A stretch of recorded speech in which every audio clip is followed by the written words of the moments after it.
Normally when I start a stream, I give it like 10 seconds to see if normally when I start a stream it's working. Just to make sure. Is my bitrate okay there? Because I was lagging on my own stream there. I'm sure that'll be fine and not something I should worry about. Let me get chat. Also, let me remember to do the thing. This isn't recording, right? No, okay. You can just see Sunless Sea. That's fine.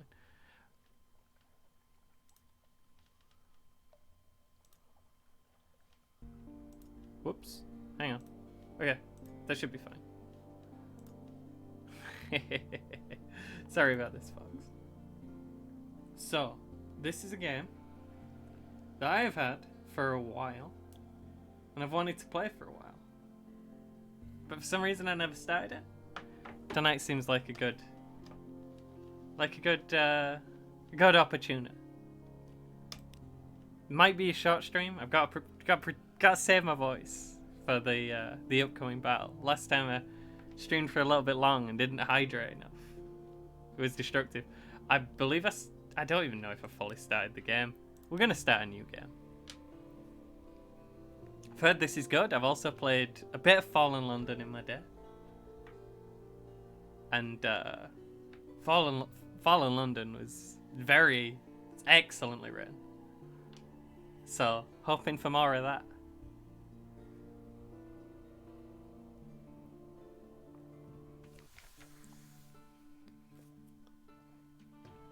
There will be a lot of reading, by the way. Okay. 3 decades ago, in the reign of Victoria, London was stolen by bats. Now it lies a mile below the surface.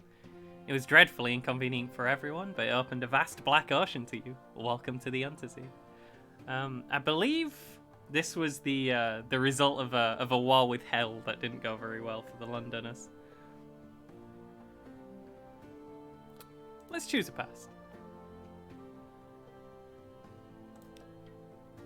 We can be a street urchin, a poet, a veteran of the campaign of 68. You fought in the invasion of hell.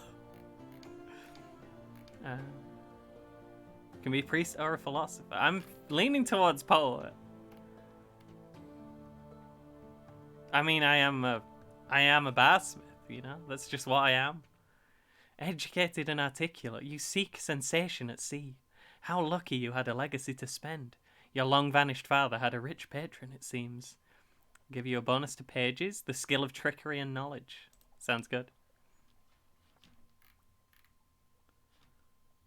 Experience? You have intuition, and your friend, the sly navigator. He's a little vague, but he probably knows what he's doing. Perhaps you can find someone better eventually. Tell me if my sound's okay, by the way. If anyone eventually shows up. A little bit worried. We have pages, we have echoes, we have a stranger. No, we're not a stranger. We have a navigator. We have a hand. What does winning mean to you? Do we need our father's bones? Do we need fulfillment? Do we need wealth? Do we need a private kingdom? I mean, I'm leaning towards bones. We're just out here looking for bones.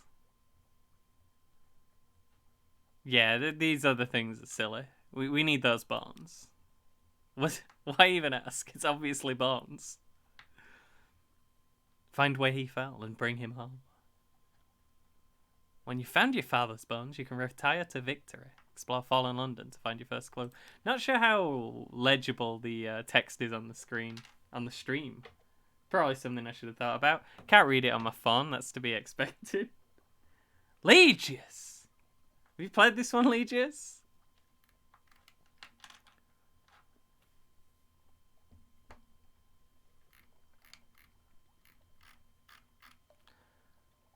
Captain, an irregularity with the Harbour Master's office. They wish to know, what term of address do you prefer ashore? In Fallen London. Ah, nice. I have not played this one. I've had it for a very long time. I've had it installed for a very long time, and I've never gotten around to it. In Fallen London, I always picked strange and indeterminate gender, which is not an option here, tragically. I think we'll be captain. Captain will do perfectly well ashore as well as at sea, thank you. Let him know who's the boss. Captain it is. I've heard that the writing's very good and the combat's extremely bad. That's about what I've heard. And I played Fallen London a bit. So I know a little bit of the lore, but it was a while back. We have to explore take chances. This captain will probably die. The Z is hungry. But each captain passes on lessons to the next. Okay. Ooh. Okay, we don't have the one I used in Fallen London. Some of these look familiar. We could be a diver. Or it could be this thing. I mean... This is me. IRL.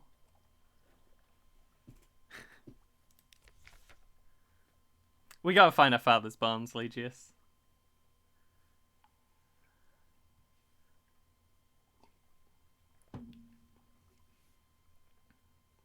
Fallen London plus a roguelite. A roguelite. Nice. I love dying and being dead. And not finding my father's bones. Your father lost at Z so very long ago. The trail was cold, but now you have a lead. Mr. John Huffman, editor of the unexpurgated London Gazette. He's published your poetry from time to time. 1 week ago, he casually mentioned that your turn of phrase is very like your father's. There's going to be many words in this game.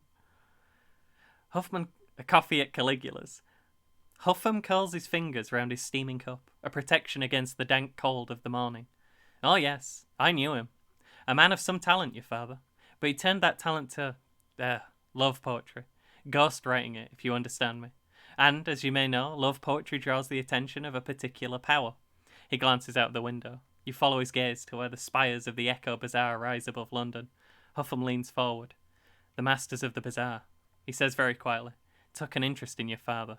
So although I liked him, and although I liked you, I will need something to set against the risk. Bring me news. News from the Z. Bring Huffam a Z's diary, a tale of terror and a memory of distant shores, and he'll tell you more. They can be found in many places around the Z, or purchased far away in Iram. Okay.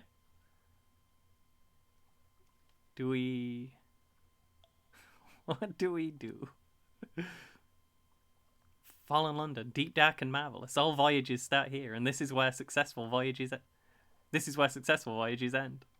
You just close the game now and win. We'll click these in order. Okay, but maybe we don't have the bonds already. Maybe that's not what we're doing. London, she's the greatest city on the Untersea, and don't you forget. We can do many things.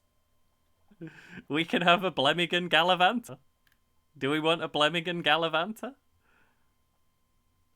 We can visit the Admiralty's survey office. We can't really do anything there from the sounds of it. And then that's the limit. Oh no.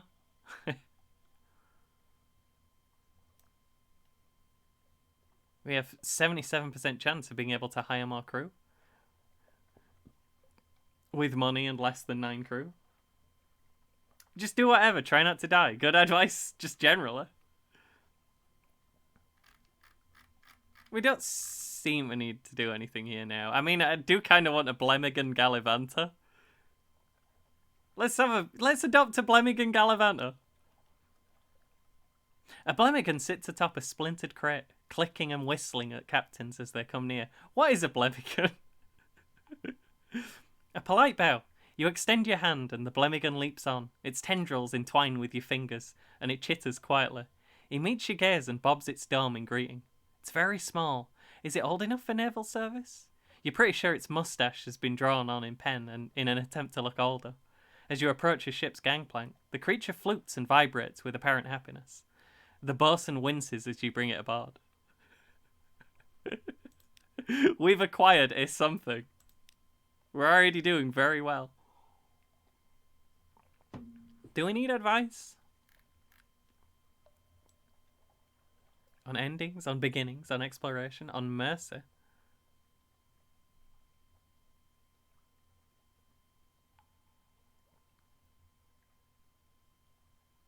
How do we find things? Tell me how to find things. We press Z to find things.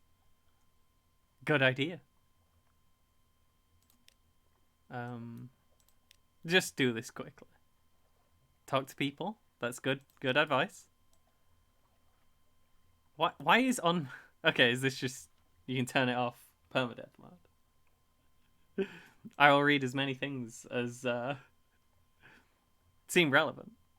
I've heard the fighting's very bad. I'm just skimming this. I don't know. We'll see. We'll see how fighting works. Sell the book. Let's just keep the book for now. We'll see what we're having trouble with later. We have a house. We can read the morning papers. We have no recent news. That is all we can do at our house.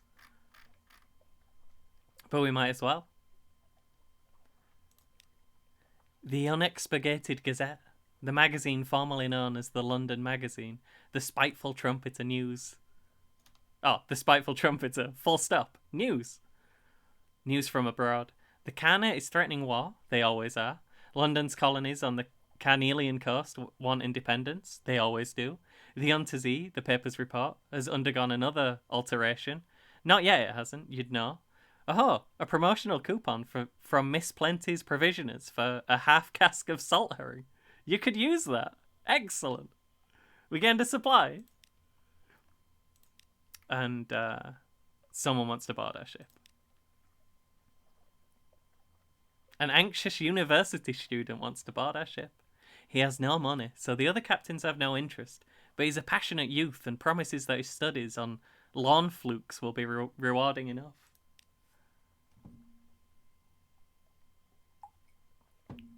Welcome to board. He jumps for joy as you agree to take him aboard. Thank you, please take me to Hunter's Keep right away. A lawn fluke, a full-on, dead lawn fluke, washed ashore. I'm doing my thesis on them. Do you know they can digest human memory? And I may never have a better chance to study one up close. Welcome! And we are now bound for Hunter's Keep. It's rare something so awful washes up on shore. How do we go to Hunter's Keep? So are we on the story page? We have things.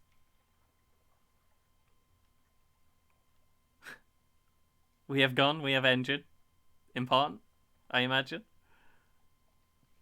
Can we change the name? What should we call the boat? We'll come back to it. Oh dang, no, it's unnamed ship.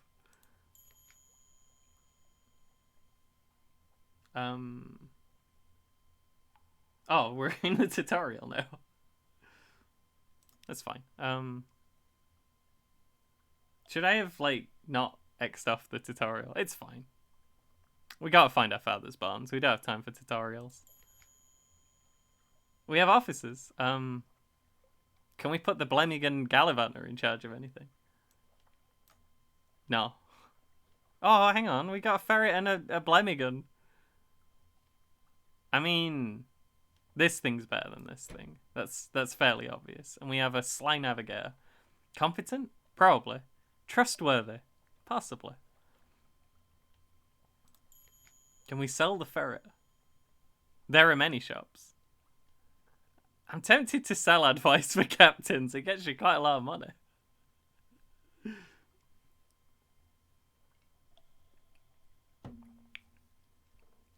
So, what would we need to go on a boat journey?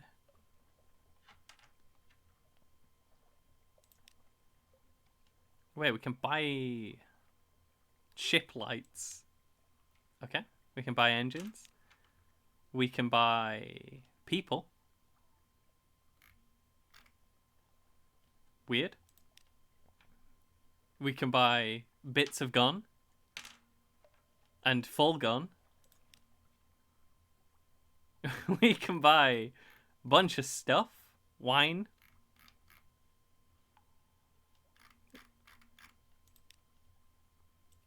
We can buy stuff we might need.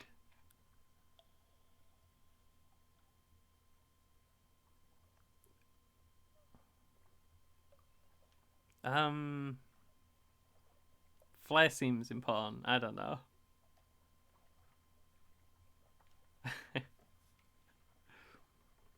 We're gonna die quickly either way. Maybe we should. We'll make sure we have fuel and wine. That seems like a good start. Excellent.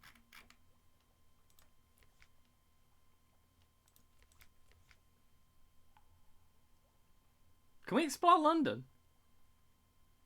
Nice. I will do. What should we call the boat? Dang. Dang, boat. I don't want to be unnamed ship.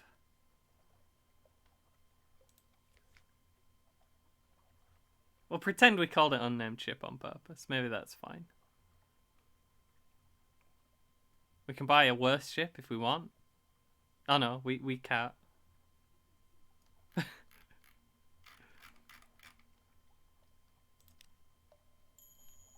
How would I explore London? Well, I don't know how. Could have been a ruse. He did say Keck W afterwards. In the story tab. The tabs are gone. How do I get the tabs back? I didn't click launch. Oh, okay, we're back. I think I did, didn't I? Oh, no. We can visit the survey office. But then we got nothing for him. And we can offer passage to a tomb colonist. I remember the tomb colonists. We could do that.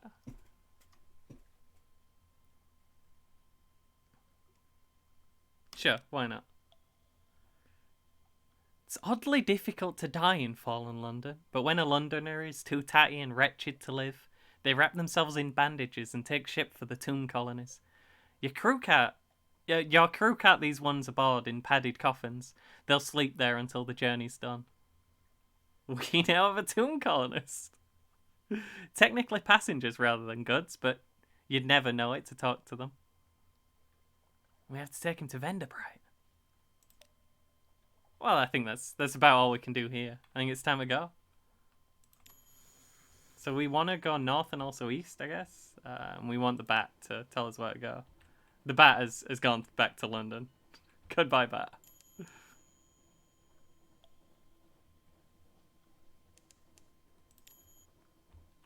Hang on. There's things here. It said northeast, and it said it'd add it to my chart, and then I don't see a chart. Ah, chart. Yeah, that's pretty close, actually. I think. That's very close. How do we stop the boat? Should I have ridden over this thing in the water? A lot of things appeared as soon as I... Okay, we're coming in a dock. I hope it works. Because otherwise I'm just going to crash.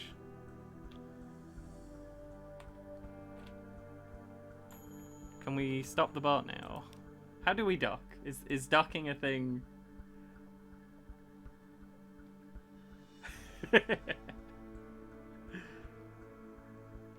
This is fine. I went into the circle. I think we're good. Oh. It's fine. I got it. Why were we going on this key? A hump of dark rock swathed in mist, like 100 other Untersee islands. But here's a grand house, windows aglow, lawns impossibly green and lush in the false starlight, raked gravel paths. You stand on the dock as the sea nudges the ship's sides. An unexpectedly warm breeze carries the faintest trace of lavender. We can inspect the lawn fluke with the anxious university student. Oh yeah, that's why we're here. It lies on the shore just beyond a hill. You can just make out the fluke's spikes over the grass. Let's do it. The anxious student rushes by you, whooping, but he stops on the hilltop, on the shore, standing before the mass of dead needles. Oh, I missed a full stop there. On the shore, standing before the mass of dead needles, is a drowning Nuncian postal uniform. He glowers up at you. This is not where the flute belongs, the drownie cries in a plummy voice. It's to be taken elsewhere. It already has a delivery label. That means I have to deliver it. The student sneers. Sod your label. Captain, help me hold the beast to Station 3. My advisor at the college has arranged a room for its dissection and study. My work will benefit us all. Who will the cops go to? I mean, we already met the university student. We don't know nothing about this postage worker. There's only one fluke. They can't both have it. This is a once-in-a-lifetime opportunity. Is this the... Let's take it to study it. Loaded with extreme caution. The lawn fluke is tied by very reluctant sailors to drag behind your stern. On your deck, the anxious student twitches with delight. I can't believe what we have. His hand tightens on the railing. The drowny postman stares up at you both. It's natural for corpses to grimace, but when the corpse is still alive and is actively upset at you, it is additionally distressing. We've annoyed a zombie. Unfortunate. We could present ourselves at the house. We could walk in the gardens. We could reconnoiter the island. We'll probably do everything. We could spy on the house, and it's a very modest challenge. Should we do that last? Or should we do that first?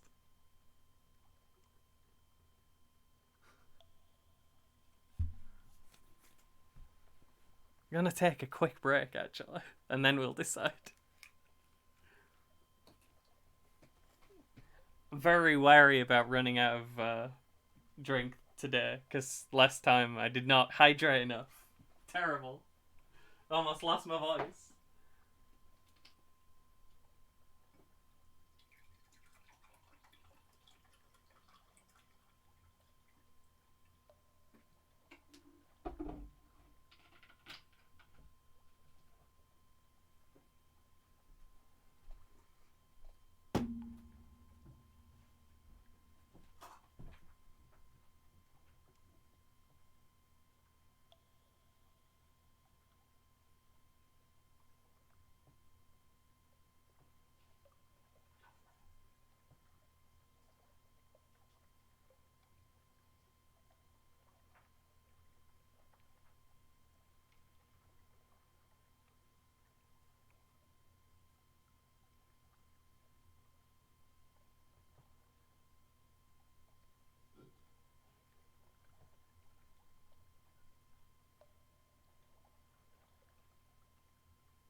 I'm back.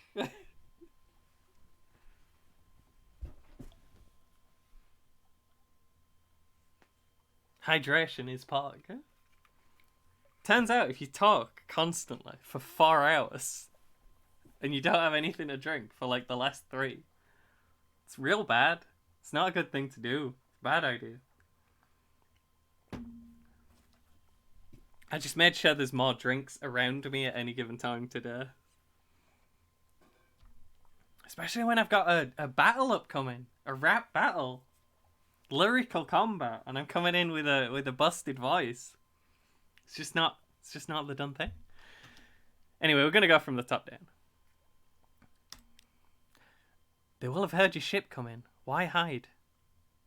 Knock and enter. A maid with smouldering topaz eyes shows you into the parlour where 3 young women wait. A visitor, the youngest cries. The next youngest chuckles. The eldest sighs.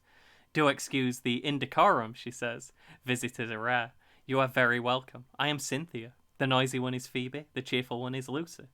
You are in good time for lunch. Will you join us? I think a story's started. It does this in Fallen London. It just like a thing happens and it's like, oh hey, something's going on. I'm not going to tell you what it is. My favourite one in Fallen London was the stories all show up in the form of cards, and then like it'll be called like the quest you're on, and then it'll go 1, and then 2, and then 3, but it doesn't always like tell you why it's happening or what is happening. So my favorite one was someone is coming, which slowly built up from 1 to 10 over the course of like a month of playing the game. Anyway. A hump of dark rock swathed in mist, like 100 other onto the island. Yeah, I've read that one, Anna. Yeah, Red Gravel Pass. Yeah, this is fine. Oh, we're back. We're choosing who we're gonna have luncheon with. I mean, we're most likely to get some kind of information from Cynthia, surely. Something awaits you. Let's talk to Cynthia. Cynthia grasps your arm and whispers to you. Her eyes are wide and blue. Her hair is wild and tangled. Bats might nest in it. It seems to you that you are sitting on a hillside, above a wide blue lake, listening to a story of a murder, an axe, a net, blood on scented water. Another chop? Cynthia asks. You've barely touched your food. Here, I'll have my maid wrap something up for you. You can't be hungry. It's not safe to be hungry. You now have one wary terror. We've got a tale of terror. We have supplies. We are acquainted with the sisters of Hunter's Keep. We've lost 36 hunger. We now have 0 hunger. Iron remains unchanged at 25. Okay. You now have the gods of the Z Salt's attention. It's watching you, if it even exists.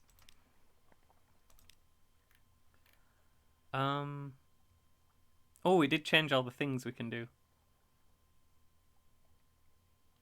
We could yeah, we can still reconnoiter the island. We can't take a walk through the gardens anymore, though.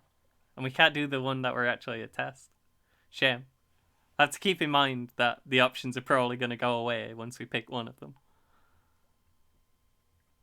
Let's have a look at the island, though, while we're here. Plunging cliffs, soft green lawns, a well tucked away in a fold of the grounds. Anything else? Ships rarely come here. Nothing changes, even the weather. The house is the heart of the isle. The house and the sisters. But the Admiralty may be happy to know that nothing's changed, at least. We now have a port report, Hunter's Keep. Okay. We don't need to talk to the sisters again right now. Where would we be headed? Do we know where anything is? Probably not.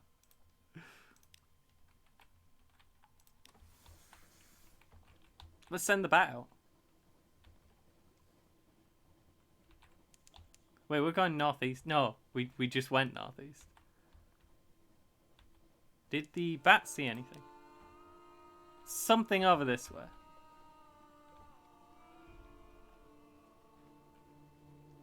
I like a mushroom boy. What a keen little mushroom.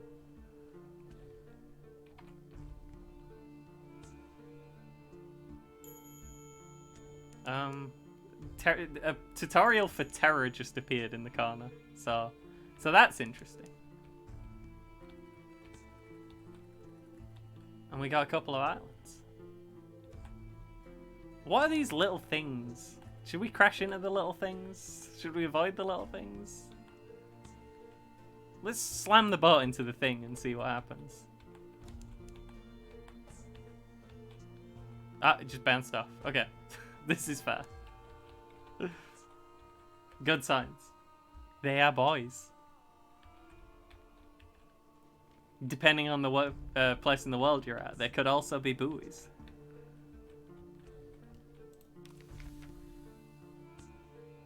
Okay, we brought the tomb colonists where we wanted to go. You brought this decaying emigrant north. Now what? Days of shrooms and roses. The new tomb colonist surveys Venderbright, shaking her head. It won't do, she says. Won't do at all. A plan. I had no idea the place would be quite so unprepossessing. Perhaps we can liven it up a little. Yeah, if only I knew a helpful Z captain. Bring 10 units of mushroom wine to Venderbright and perhaps they'll have something for you. We don't have enough wine. Well, I guess we're coming back here at some point when we have more wine. On deck, you can hear a sound that 1,000 bandaged dead make as they shuffle and cough. We can explore.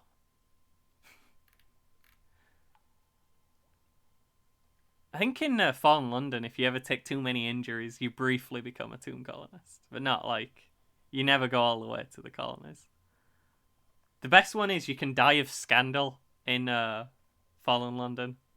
There can just be so much scandal surrounding your name that you have to be dead for a while.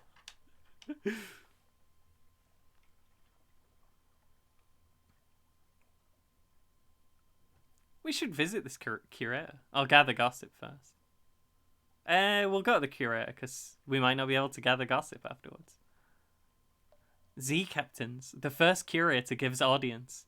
The first curator is responsible for the preservation of the tomb colonies. It has been here much longer than London, like all the oldest tomb colonies. But even tomb colonists dissolve in the end. Its time is close. Continue.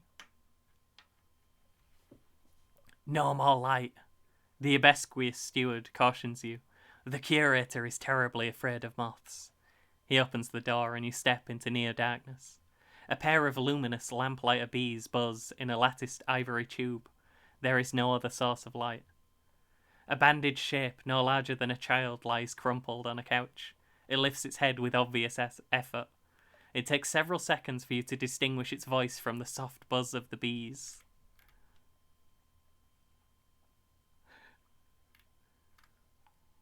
Okay. So we can listen to a whispered request. We can ask about the Grand Sanatorium. We can accept the commission. We gotta listen to a whispered secret, of course. Z Captain, Silkskin, not much left of me. I will go into the Grand Sanatorium. Bring me colours. 7 colours. Pay. Well. 7 colours. Cosmogon, Irigo, Pelican, Steward has list. Find them here and there across the wider Black Sea.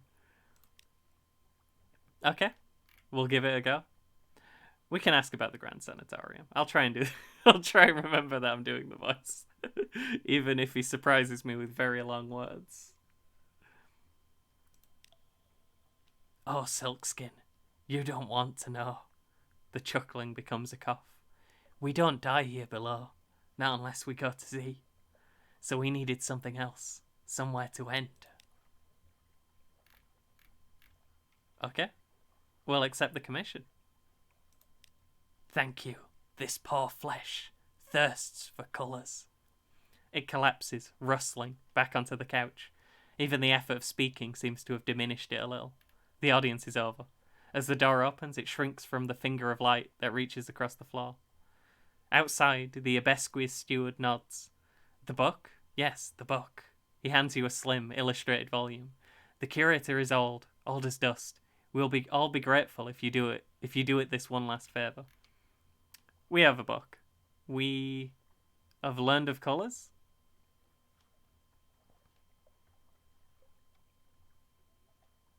Ooh, we need Apocyan, the blue of memory and brightest coral. We need Cosmogon, the colour of remembered suns. The fecund, the fetid, the fungal. These flourish in the glow of Cosmogon. We need Gant, which remains when all other colours are eaten. Gant can be found where shadows are myriad. We need Irigo. No one remembers why. Irigo colours the forgotten corners of home. We need Pelican, the colour of the deepest sea. Violent, when blood is shed in a spired place, violent ink is employed for the most desperate treaties. And we need Virik, the colour of shallow sleep.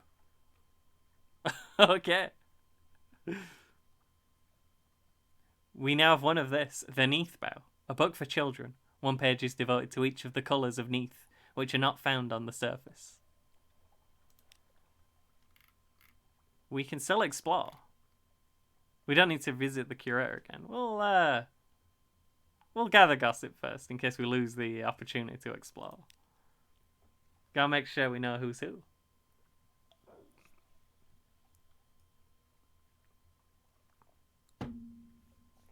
Along the coasts of the Untersee, it's remarkably hard to die. The decrepit and nearly dead who leave London become tomb colonists and settle here in bandaged peace. But they don't give up their ties to home or their politics. You gather a haul of complex clues, enough to keep your contacts in London interested. Okay, and then we'll explore. Here they favour candlelight over gaslight. The shadows are swagged like cobwebs. The tomb colonists stand still enough to be mistaken for sculpture, until they laugh or cough. One building in 3 seems abandoned. The Carmine Chapel. A little chapel stands alone. You poke your head through the door. The walls are deep red, just this side of scarlet. A ruby-tinted window at the back glows with steady light. An electric lamp behind the glass. Rare and expensive, but this is no gaslight. No one is here, and yet you have the sensation that only a moment ago someone must have been. We have a 57% chance of being able to search the place. Let's have a look. What can we find? An empty house. There is an altar, a block of basalt. There are pews, a pulpit, no Bibles, no hymn books. The stained glass window is the red of cochineal? Your crew are eager to leave. No one looks back. We did not find the thing. And that's all for now. We cannot provide the wine. We do not have enough. We did bring some wine, but we only brought 2 wine. We need 10 wine.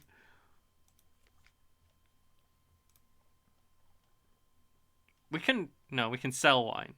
We need it though. How much fuel have I used? I think we're fine. We can sell some news if we want. And if we collect any more tomb colonists, we can sell them here.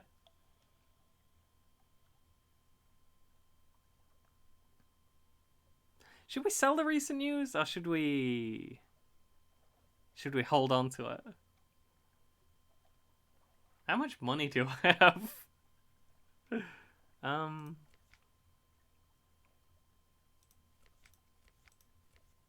Does it say anywhere? You'd think it'd say somewhere. Well, we don't have 20 because we can't afford that. I'm sure it says somewhere.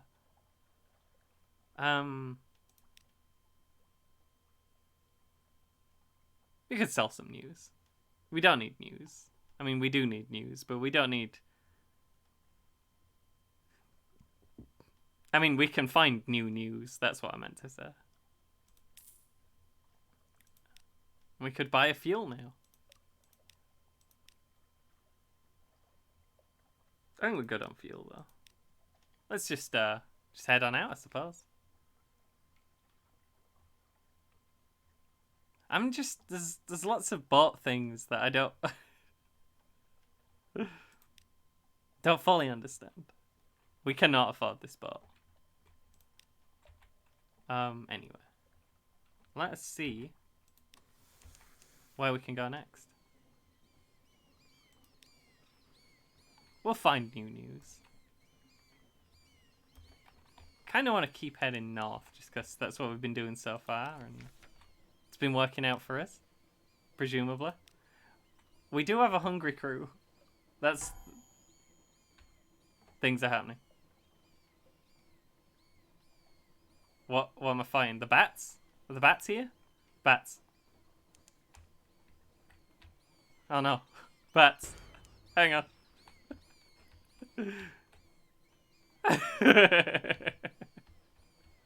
Get out of here, bats. Are the bats gone? Will they wait for me? How do I kill them? Should I even try? I think they left. Okay, we'll not go north anymore. We've gone north enough. There's bats north. Good to know. Are they coming back? Get out of here, bats. Probably should have at least tried to shoot at them. Showed a little bit of willing.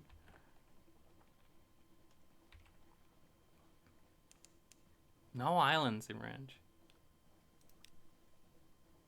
Oh, and also, we're in fog. And the gunners are upset.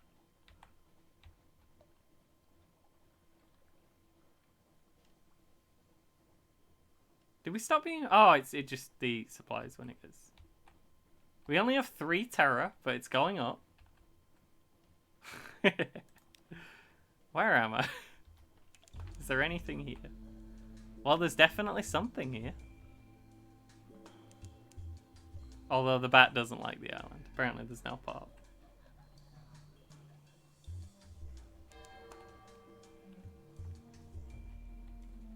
Gonna keep sending him out when the cooldown's off.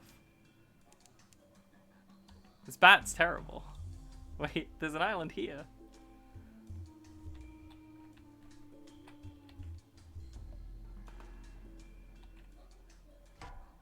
Oh. Can we...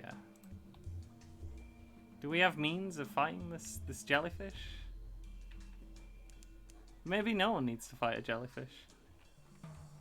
There is an island on our southeast. We probably don't want to drive into the whirlpool. The jellyfish isn't hurting anyone.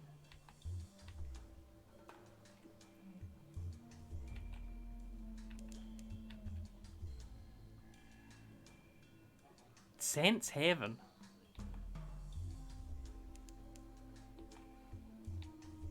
The air trembles. A breath of change passes. Just came up in the log. Don't know what it means. Spooky though. We have used a lot of the food up. Okay. Pigmore Isle. 2 houses, both alike in dignity. On a lonely desert beach. There is no habitation in sight. No market. Only an old, rotting dock. A stretch of sand thickens into damp black earth, from which sprout stunted palms? Not quite. Tall fungal growths with frond-like caps, as if someone had sculpted the idea of a tree from a mushroom. Let's have a look around. Seems nice. What? As you step onto the quay, you hear clamour, shouts and shooting. You can see, off in the distance, smoke rising from beyond the hill, and dots of fire flecking the horizon.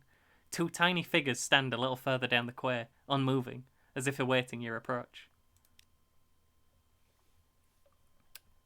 A literary interlude. The following is an extract from the popular Diary of a Sea Captain, from London to Irem, and what we did there before we arrived. Washed ashore on Mutton Island, and subsequently serialised in the Unexpurgated Gazette. The author's identity remains unknown.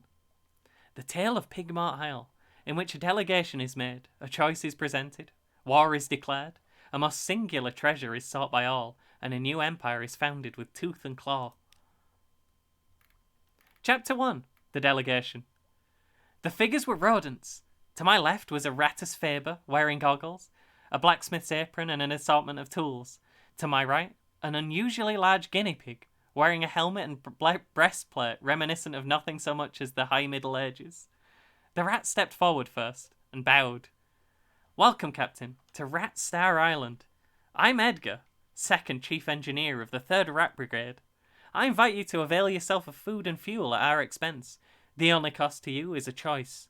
The rat stepped back, at precisely the same moment, with what appeared to be the ease of long habit. The guinea pig scuttled forward, and made a declamatory chirp. Welcome, Captain, to the Isle of Caviar. I am Lady Augusta Devereux Swinch, of the Blackwater Swinches. Seneschal to our King Graysnaw, first of his name. I invite you to avail yourself of food and fuel at our expense. The only cost to you is a choice. The 2 stood at attention, looking at me expectantly.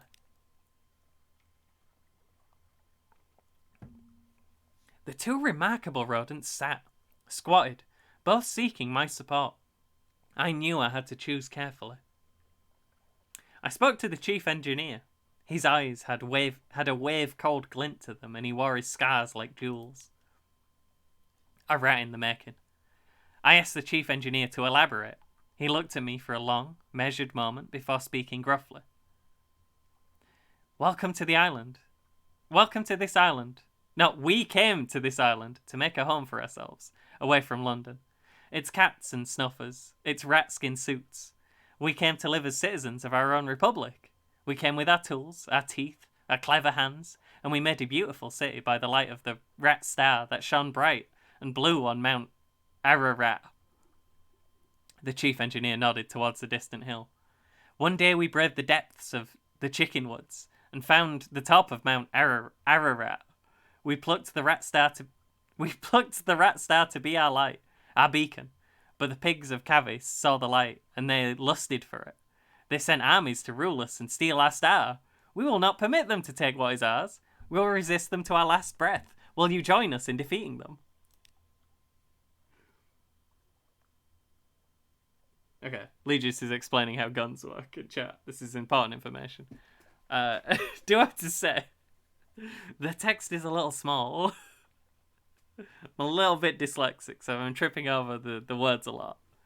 It's because the words stay still. I spoke to the seneschal, and also because there's strange words that I don't know. A night out of habit.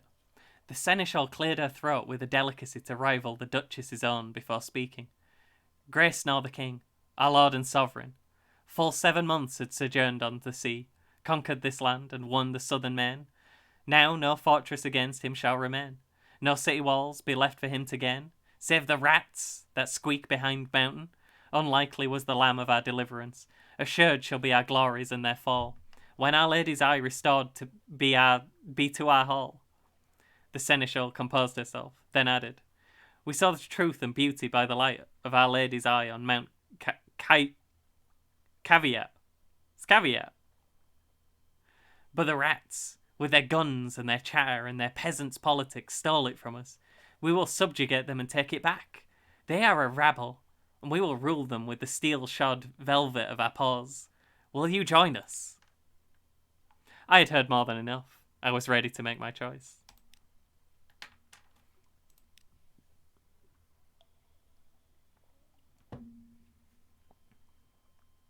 There might be a font option. I could check. I need bigger word, ideally. Doesn't look like it. Oh, okay. Yeah, we'll make the font a little bigger. Actually, it's probably really hard to read on the stream. Maybe we'll make it full big. Maybe that's a little too big. Actually, can you read that? Is that good for the stream? Honestly, might keep it like this, although some of these are going to get a bit long.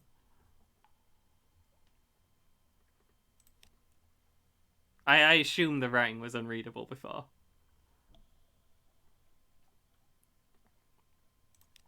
Okay, I'm feeling we side with the chief engineer.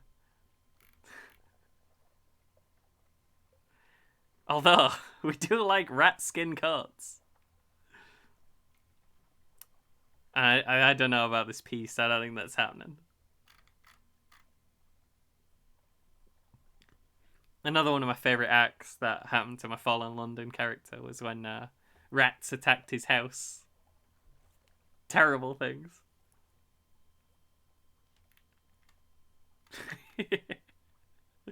You like get a deck of cards that randomly get drawn from. I think it's not daily, is it? But they're like the things you can do in a day, and half of them were just rats all over my house. I think we're going to side with the chief engineer. We love rats here. He seemed grumpy but honest, and I knew too well where rat-made weapons... Okay, I still can't read, apparently. Also, I knew all too well what rat-made weapons can do. Are we just siding with the rats because they have guns? Well, I was siding with the rats because they're... the serfs. Yeah, I don't think these two sides can coexist. I'm supporting the proletariat.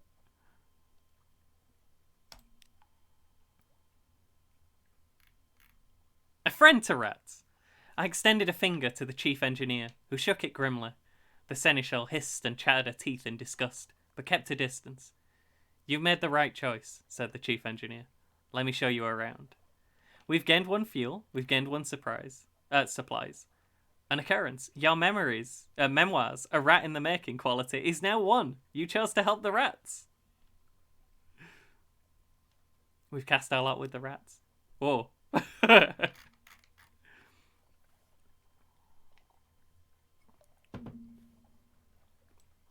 The chief engineer led me to the northern side of the island, skirting the chicken woods. We passed through a number of what can only be termed checkpoints, as fierce-eyed rats shouldered their derringers and saluted the chief engineer. Soon we came upon a small colony, smaller than some of the infestations I'd encountered in London flats, perhaps only 50 ratus faber altogether, working diligently to fortify their side of the island. The first thing I noticed was a brilliant light, beaming out from a stump of chickenwood about 6 feet high. It bathed the whole settlement in a clean blue glow, and was almost too bright to look at. By its light I could see several raised mounds of earth, suggesting shallow tunnels. An efficient fishing operation was set up by the water, an albino rat mending nets while the others stabbed sharpened sticks into the waves. Further inland was a barracks, where a sergeant backed drills at a small squadron of fighters. My arrival drew attention, and several rats paused in their work to look at me curiously. Welcome to Marina, said the chief engineer, voice warm with pride. It's not much to look at now, but it will be once we've routed the cavies. Take a stroll around while I summon the wall council. With that, he vanished into one of the mounds and left me to explore. Do want to take a look at that rat star. But I think we will get a chance to do all these, so I'm going to immediately go to the barracks first. The drill sergeant appeared to be sizing me up. Were the few rats around her really all she had to launch an attack? We were fighting impressive odds. I approached the drill sergeant and went so far as to salute her, which earned me a grunt of satisfaction. The sergeant dismissed her troops and offered me a bit of chickenwood jerky to gnaw on. There's more of us below ground, she explained, but not enough. The cavies are bigger and there's more of them. We're better with weapons, but we haven't got the stuff to make them with. Most of us came here as stowaways and brought nothing but food, tools, and fur on our backs. We can fish, and we can nibble the chickenwoods, but we can't make guns out of trees. The cavies came with their own steamer, and seem to have endless supplies. We raid them, sometimes, but there's so few of us, and we can never hold on to territory we've gained for long. But that's of no consequence. All we want is to be left in peace to build our republic, and the rat star, she added. Thoughtfully, after a moment, of course we want that too. Okay, and the rat star, she added thoughtfully after a moment. Of course we want that too. The chief engine... Oh, I guess we didn't get to do anything else. Oh no. Okay, yeah, we're back to the previous page. That's fine. Let's have a look at the rat star.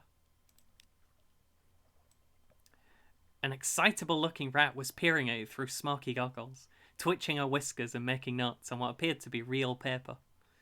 Blue as a sapphire, but endlessly more brilliant. It's not a star, of course. Not really, but try explaining that to the others. The chief engineer doesn't want me working too hard to convince them. Says this is better for morale. But just look at it. Look! She offered me her goggles. I managed to work them over just enough of one of my eyes to see the truth of what she was studying. It was scintillac, but unlike any I'd seen before. Blue as a sapphire, but more brilliant. Something about the clarity of its colour was tremendously soothing. The chief science officer tittered with pleasure as I handed her goggles back. Those of us who've been to the Cavi side of the island and lived to tell of it say that there's plenty of glow there, plenty of bright in the water all around, but nothing like this. We took this from the island's centre, Mount Ararat. That's hard for me to say for some reason. Only it's not a mountain, of course, any more than this is a star. It's hollow. There's sweet water inside, and coral crawling all up around the walls of it.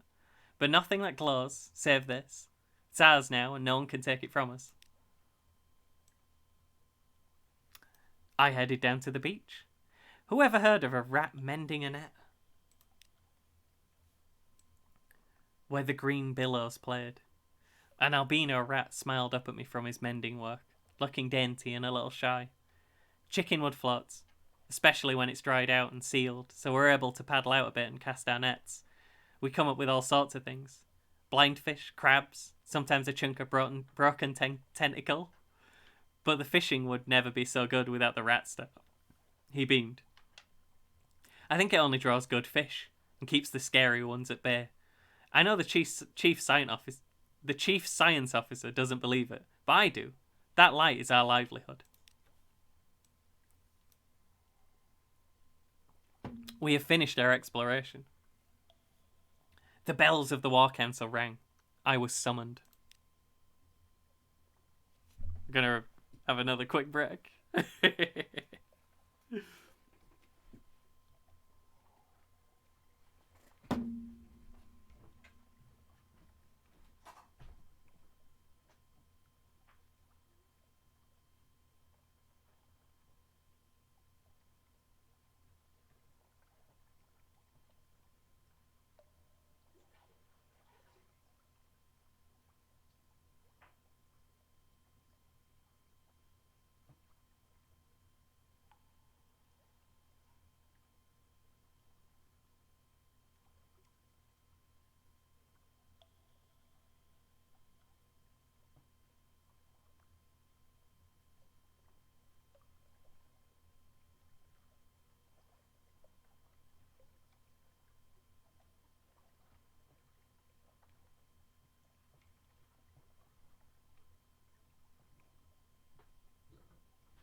Imagine reading prose for 3 hours.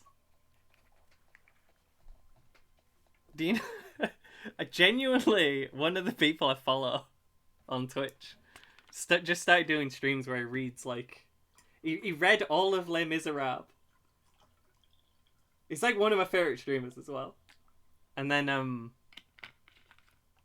after that he did War of the Worlds, which is absolutely one of my favourite books. And then he moved on to, you know, one of those anthologies of, like, spooky stories that people, I think, you know, the kind that Lovecraft used to write to. One of those. But he's still doing that.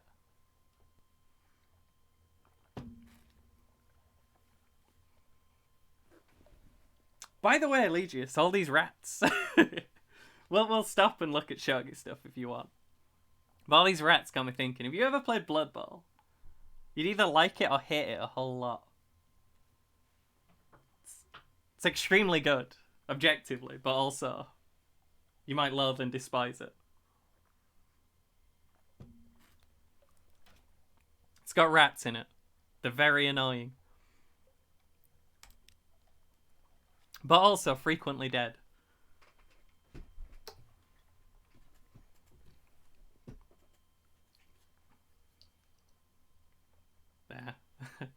I didn't mean physical Blood Bowl. I mean Blood Bowl 2, and then you've got Vile the Teen. Yeah, it's kind of one of those. If like Legendary Edition's ever on deep sale or something, maybe check it out. But then again, you might still love and despise it. Maybe watch a stream of it or something. Might give you an inkling. It's very, very RNG. And, like, you can get completely... When you get fucked in Blood Bowl, like, your whole team dies and you have to start a new one. You don't just lose the game.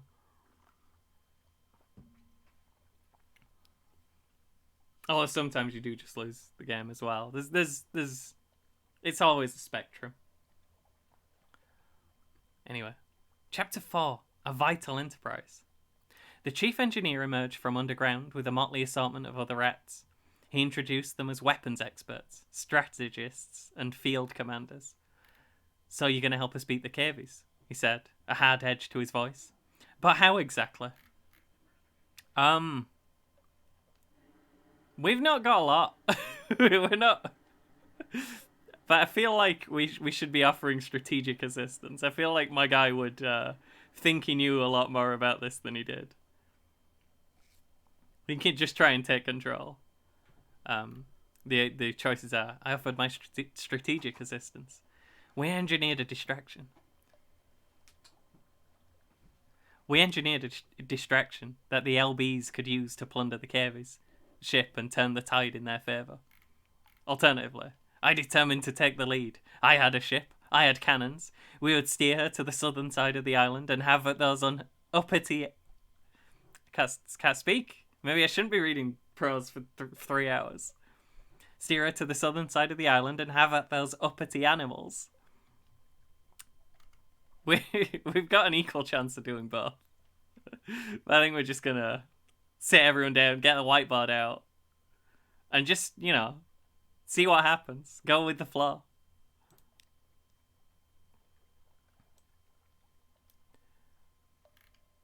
Weighed and found wanting. We pretended to take a rat hostage and approached the Cavies as with a gift, demanding an audience with the seneschal. A battalion encircled us almost immediately. Their armour and helmets clanked as they purred and chattered amongst themselves. Well, well, said the seneschal, regarding me with what I supposed to be a smile. A reversal of fortune. How unlikely. I suppose you'll have no trouble slitting this savage's throat on our behalf. My fraction of a moment's hesitation was all the confirmation the seneschal needed.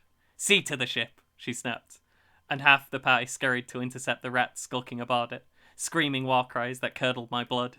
As for you, said the seneschal sweetly, thank you very kindly for your gift. I assure you, is most graciously received. More swiftly than I would have thought possible, the seneschal leapt onto the rat. I held bound and sank her incisors into its chest. I escaped with my life, but found myself unable to forget how the rat screamed and writhed while the seneschal raised her face to me again, his liver gleaming obscenely in her mouth. We didn't do it good.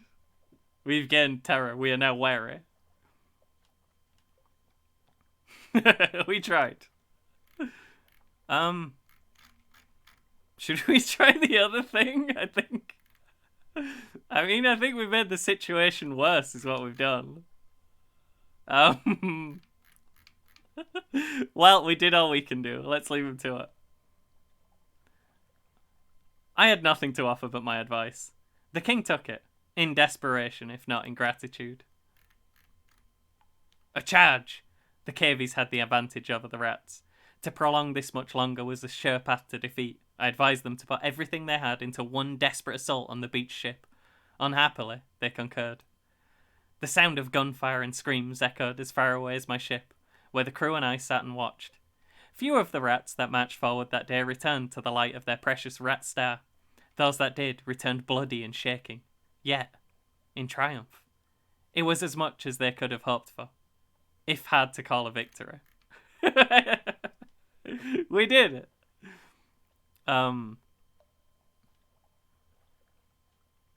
Pigment Isle quality is now 2, danger. An occurrence, your Pigment Isle spirit quality is now 3, conflicted. Oh, this is weird. A nation must be strong. If this reaches 0, bad things will happen. A nation needs hope. If this reaches 0, bad things will happen. Your Pigment Isle civilization quality is now 2, danger. A nation must build. If this reaches 0, bad things will happen. Is this just going to be like rat adventures now for like until I want to stop targeting rats? Yo, we gotta bring a rat.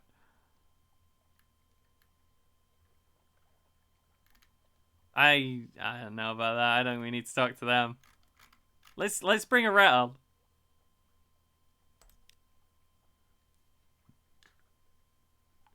Some of the rats are still alive. I call this a success. I invite one of the Rattus Faber to join us. After all, what's a ship without a few rats? Welcome aboard. The chief engineer couldn't leave his colony, but he relayed my request to his people. The albino rat I saw, mending nets, shyly stepped forward. I'm good at fixing things, he said earnestly, and I'd like to see more of the world. I waited for him to gather up some effects and say goodbye to his family before accompanying him on board. You now have one albino tinkerer. Carpenter, weaver, engineer's hand, and rat of all work. We've lost one Pigment Isle civilization. Oh no, There were only 2 rats left and we've taken one. There's nothing here.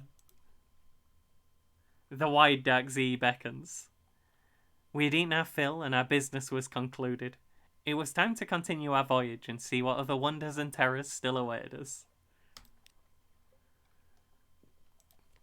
There are no shops here. But we do have a... Oh, it's a mascot. Why is everything a mascot? We already have a mascot. It's a mushroom. You just can't compete. I'm sorry. We'll just have 3 mascots, I guess.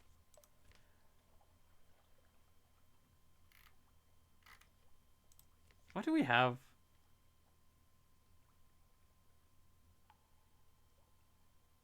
Ooh, we're building secrets. Can I use them? No. I can speak to my officers. Let's see what the first officer has to say. What is mirrors? Do I have stats? Hang on. Is there a stats screen?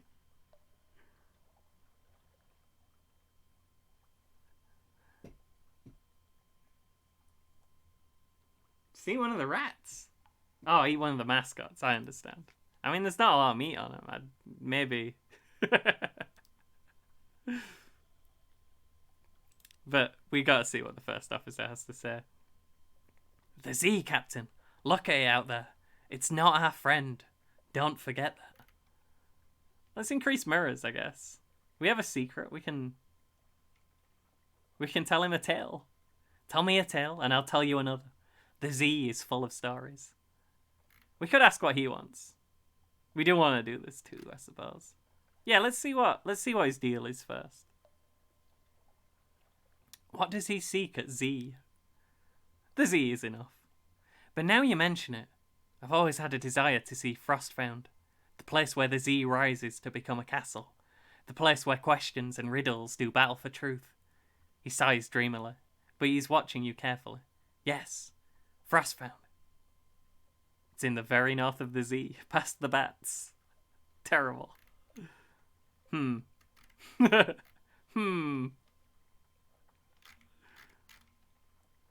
gonna tell him a secret. The Z. The navigator likes to talk about the Z. He has long opinions on its beauties, its dangers, its salinity, its depths and its contents.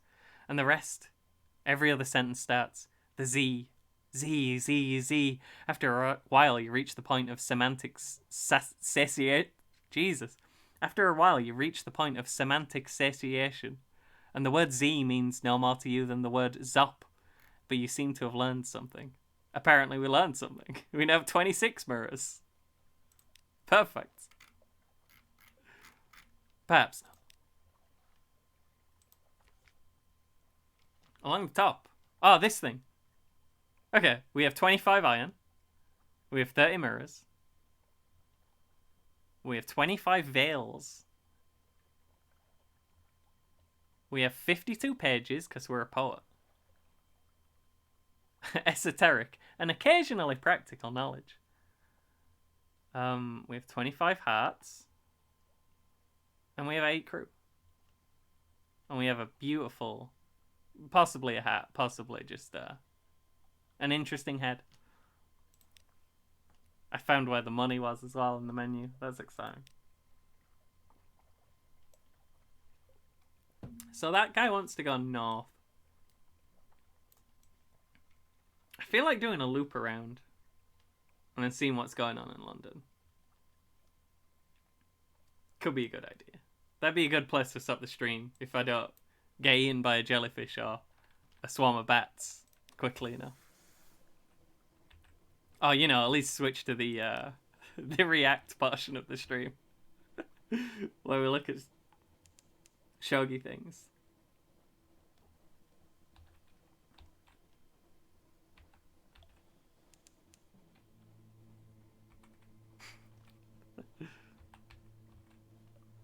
Legius is full of esoteric and occasionally practical knowledge. Is this a bad boat? I don't trust this boat. It's red, which is the colour of don't trust this boat.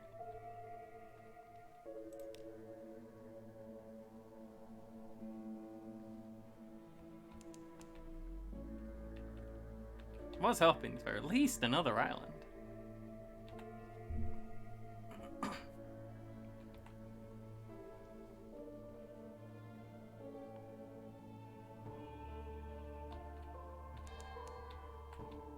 Luminescent beasts like eyeless dolphins play. Oh, those are the little lantern thingies from the... I understand. I know what this is. Let's see if we can find another island to the south. We got enough stuff. We got a little bit of terror. It happens.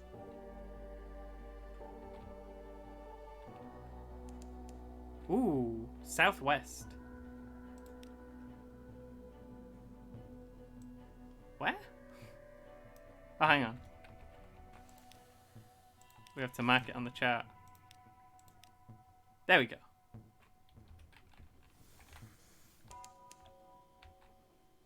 Let's have a look. We've gained a secret.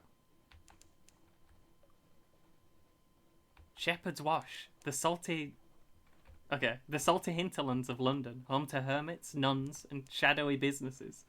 We've found a lot of things here. We've also been attacked by a boat.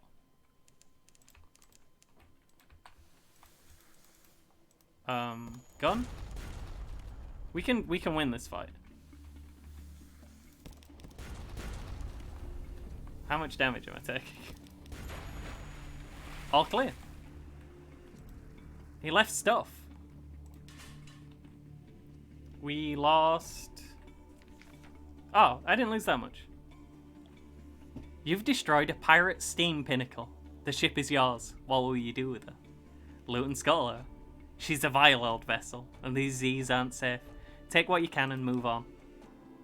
Lean pickings. These pinnacles don't sail far from the hidden harbours. But here's something at the back of the hold. A cache of curiosities. A box full of mystery. Open it. What's inside? A stout crate. Crates. The source of sustenance. The fundamental element of cargo. This is the most exciting box I've ever opened. A crate of fuel. Coke, like coal, but more so, as the Department of Infernal Rarefactions would have it. We've gained 1 fuel. Dang. Okay, we should be able to come into port here. I don't know if any of these other islands have things on them. Field Haven.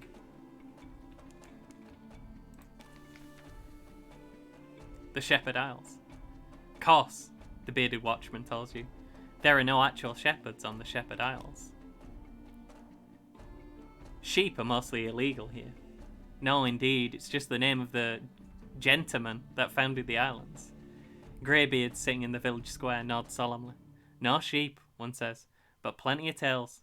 Ask us anything. Let's have a picnic at the Standing Stones. The bearded villagers will sell you mutton, stew, and kefir, and stone bottles of cold, fresh spring water, and row you over to the stones. We have much terror. We have echoes. Something awaits us. I guess we're doing that. Just wanted to see the options. There are a lot of things. We'll definitely be able to do this later. There's a lot of things we can't do. We don't have enough supplies. Hang on. Is this... we can't afford to spend 7 supplies on a weird bearded man. Eat tests here! Are those... What emotes is this? I'm scared. This is not Stardew. This is Sunless Sea. We have befriended. We had a rat revolution. It went very well. The rats won. We've brought one of the rats with us. We can't talk to the rat. We have a mushroom though in his spot, so we can't use the rat. This is a game about reading. It's extremely well written. Oh, hang on. I made the things go away. Never mind, I got it back. We're having a picnic at the Standing Stones. A peaceful afternoon. Your sailors watch the fireflies shimmer, swap shanties, pass round the grog and shy stones at the more vampirically inclined Z-bats. Grasses nod in the breeze. Across the dark water, the lights of Abbey Rock glow watchfully. We've lost 3 terror. And we lost some money, but only a tiny bit. I don't know. This is probably because you're on your phone. It's not very RimWorld. Dang, it was one of those where you pick the first one and it gets rid of all the other things. I'm glad to have a bit less terror. We watched a rat die and it kind of shook everyone up.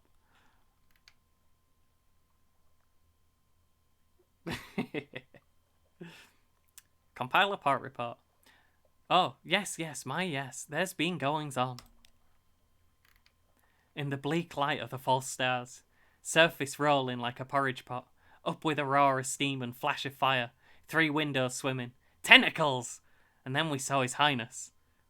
There's rather a lot of material. We now have a pot report on the Shepherd Isles. It's terrible. We are friends to the rats, though. The rats won. It's all that's important, really, when you think about it. Everything is expensive here. And we still have enough things. I don't know. I wish I could do something for the rats. There's not very many people there. Rats there. Can I... I'm going to check over this way a little bit and see if there's anything else. I think.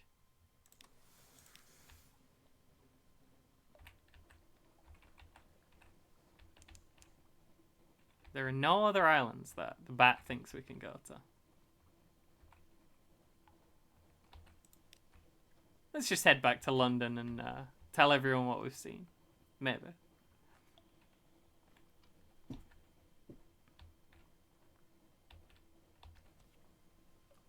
Tell me about Terror Game. When you see green running lights on the ship, you're in the dark, and your crew's terror will increase. Watch the pips on the terror indicator. Increases faster when you're far from land. Don't let it reach 100. Also, that's happening now.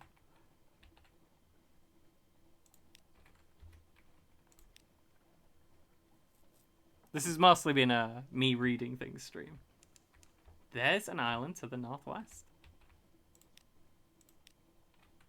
Yep. And it's right where we want to be heading, although we will have to go through the fog to get there. Whoa, I've gained a secret. That keeps happening. Where did this island come from?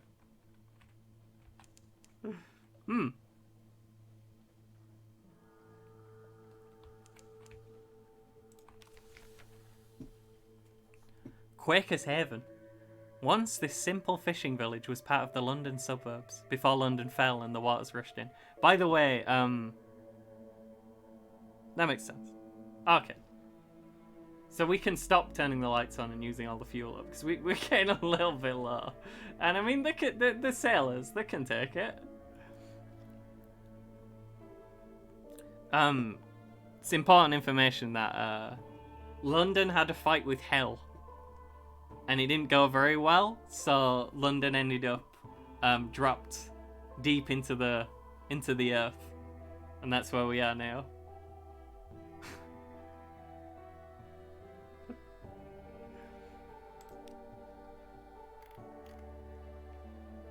Smoke spirals from cottage chimneys. A lonely hill rises behind the town. We can have drinks at the Cock and Magpie. We can explore the shore. I think this will reduce terror.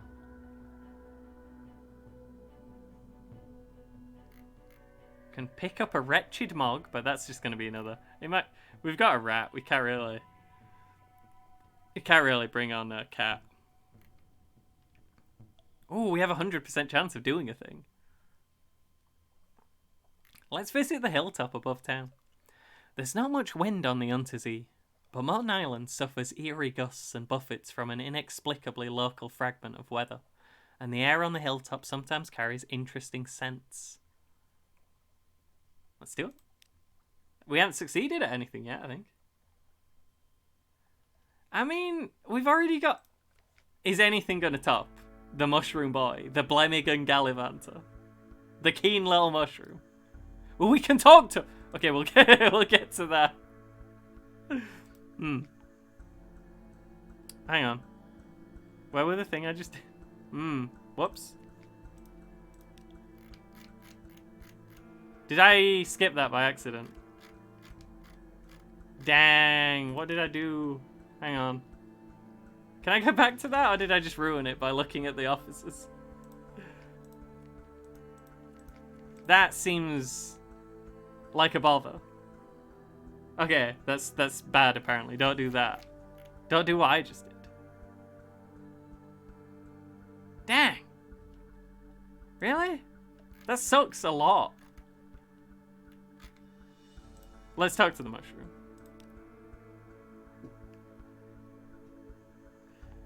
It has made its home on a shelf in your cabin. It has built a nest from loose journal pages, the engineer's scarf, and a possibly pilfered map. Entertain your Blemigan.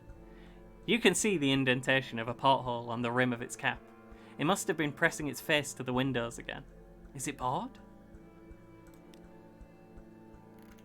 A ticklish thing. The Blemigan flails and squirms as you tickle it. Its high-pitched warble is almost certainly giggling. When you stop to check that you're not actually hurting it, it wraps its tendrils around your fingers and pulls your hand back. Apparently it's enjoying itself. At least the mushroom's happy. Do we talk to fishermen?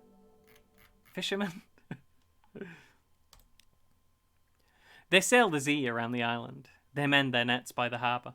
They see all that happens here, but you'll need coin to open their mouths. Little ships and little secrets. Pirates plying the waves, smugglers at their work. Carnate ships putting in to resupply. Nothing dramatic, but enough to interest the Admiralty. Should we take the cat? Hang on, would it take 3 supplies to take the cat? There's no shops here. Can we talk to people if they're assigned? No, just the mushroom. Only the mushroom will talk to us. Oh no, the ferret. We got a comatose ferret. Mostly it's immobile. Occasionally it's feral. Should we draw its attention? I suppose. Play with your ferret. A weary roll of the eye. Play, the eye roll says. Play. I played once.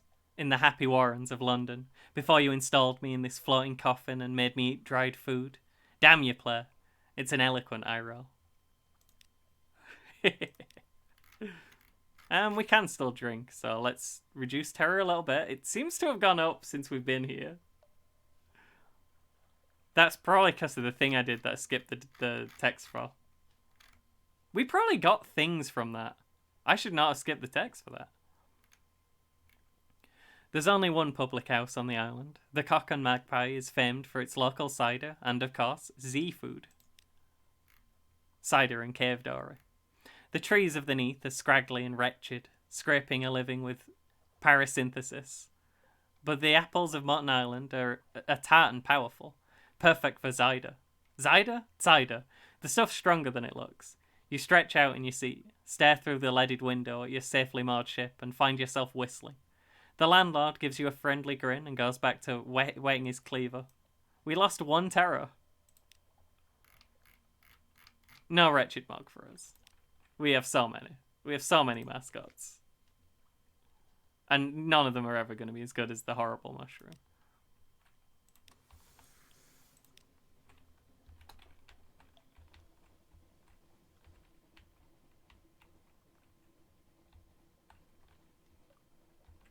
If we manage to make it back to London without being eaten, I will genuinely have survived a lot longer than I expected. So apparently there's nowhere to dock here on this giant island. Here.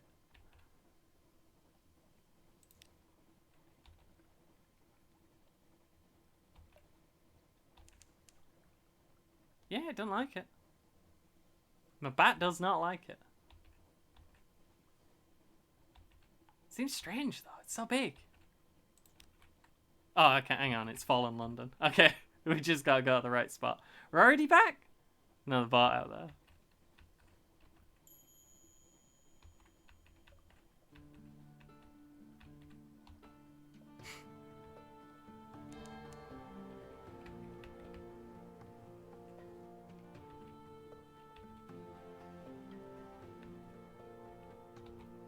Legius, you are cute like a cute mug and not a wretched mug. Ooh. Things are happening.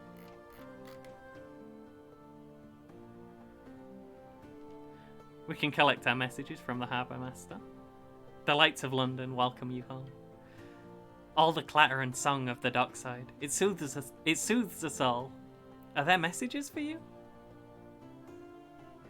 Unlock twin favours. A proposal from a man of business. Is, and then nothing. There's a lot of things happening. Something has changed in the Neath. Someone wants to sign on. We have another day free evening. The Rose Market bustles on Rose's Wharf. Who'll be there today?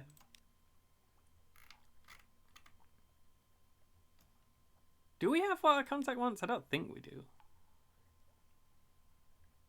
We would need an echo. We have the Tale of Terror. We don't have the Memory of Distant Shores or the Z story. Maybe we can't find our father's bones. B2 has powerful emotes. How come you got emotes on both your accounts?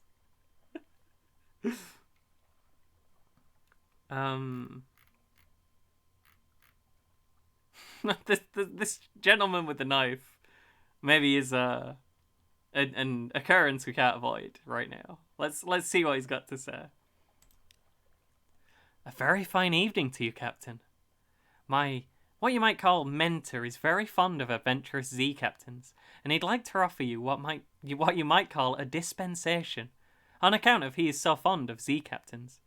Behind the blind bruiser on the dock stands a dray piled high with fuel and supplies. Let's inquire further. Who is this patron? Is there a catch? Is there a catch? An airy wave. He runs a very fine and very liberal establishment just across the river, what is much patronised by sailors and by men of wit and vinegar, and public house, and public house, and there is no obligation to speak of. My patron would hope only that you might remember him kindly, and I suppose that if the opportunity should arise for you to return his kindness, then I do not imagine he would refuse your offer. Tempted to say yes. It's potentially a exciting turn in our journey, and on the other hand, we probably won't live long enough to have to pay anyone back. I think we have 15 points of space in the hold. We have not put lots of things in the hold, but let's quick. I don't want to check because I think he'll go away. We have 15 points of space in the hold. It's fine. A courteous nod. Well, my patron hopes that you find these little gifts to your liking, and he expects that perhaps someday you might choose to call on him at Medusa's head. Should that day come, we'll make you very welcome and give you any safe conduct what you might require. Good evening to you. He salutes and is gone. That's a lot of stuff. We now have one. Menaces suspicion. Oh, you rapscallion. This will increase as you conduct criminal activities or have contact with rough sorts. The higher your suspicion, the more fiercely the excise will search your ship. I'm sure that's fine.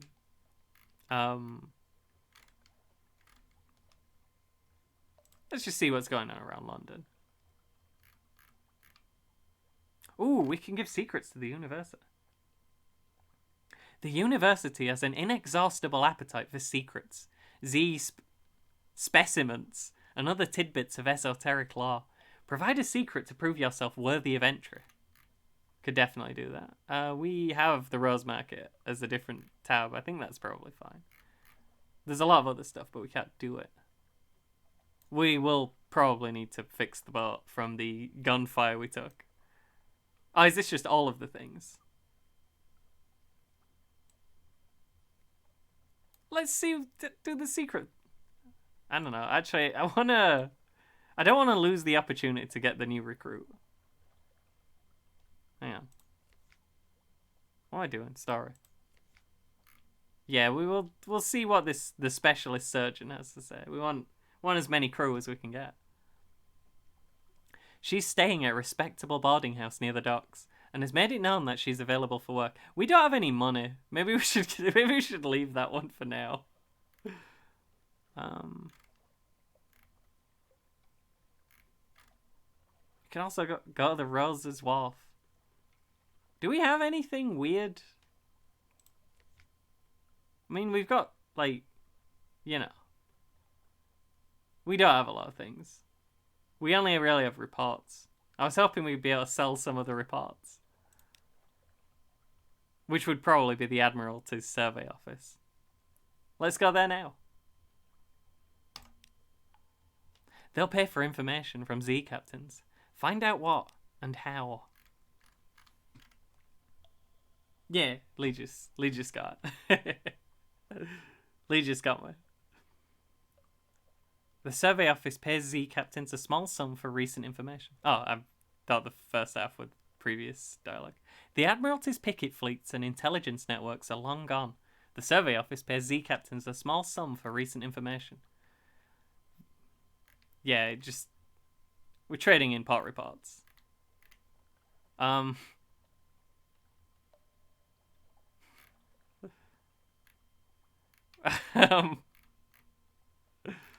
A lot of choices here. First, we can do Hunter's Keep. I trust the sisters are keeping well. They are citizens of Her Enduring Majesty, no Chanella. We got 5 money. Visit's been confirmed. We gained 1 fuel. Excellent. Vendor Bright. What have the nearly dead been up to then? They want wine. That's basically it. They're not drunk enough. Submitted.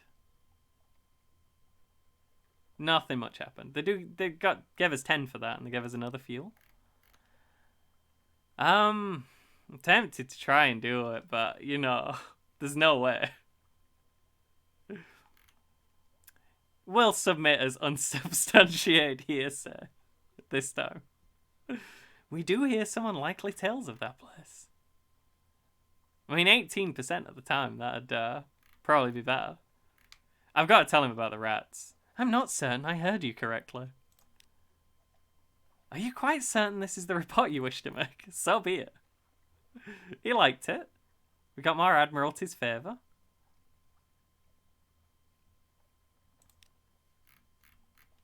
Let's just tell him all the nonsense we heard. Friendly scoffing. I agree. It does seem implausible. So many of the stories from that place do. Still, there's a little gold of truth in the mud of rumour. From time to time. Your payment, Captain. You still give us 10. Oh, it might have been more fun to... you know.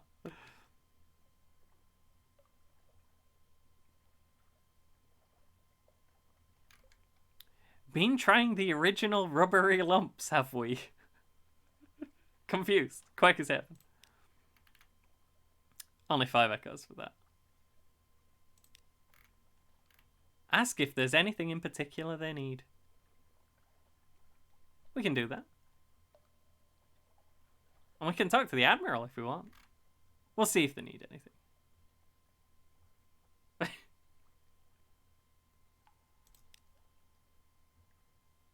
Well, if we can be assured of your discretion, the Admiral will see you now. The Admiral deals directly with more sensitive commissions. Oh, wow. He's got sunglasses. You're ushered into his office off Mansion's pyre, a cramped room with a vast desk. He surveys you across the desk. Ah, yes, the merchant captain of whom we hear such complicated things. The Admiral will purchase intelligence from you. Maybe we should have done that before. We don't need to spend favor on fuel right now. Maybe at some point. He's looking for revelatory charts. He wants vital intelligence. He wants moves in the great game.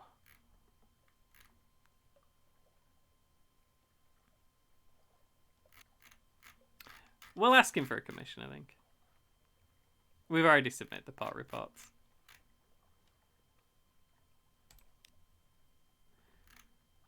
Speak to this port. Speak to our agent there and return. We'll see that you're rewarded.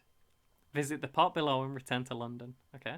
We need to go to Wither, far north of London. A lot of people want us to go to the furthest north edge of the map. Seems like somewhere we'd like to head. What do you desire, Admiral? Information. Visit a port and we'll be interested in the port report. Visit places of particular interest and we'll be interested in the strategic information you gain thereby. We will pay you well. Don't worry.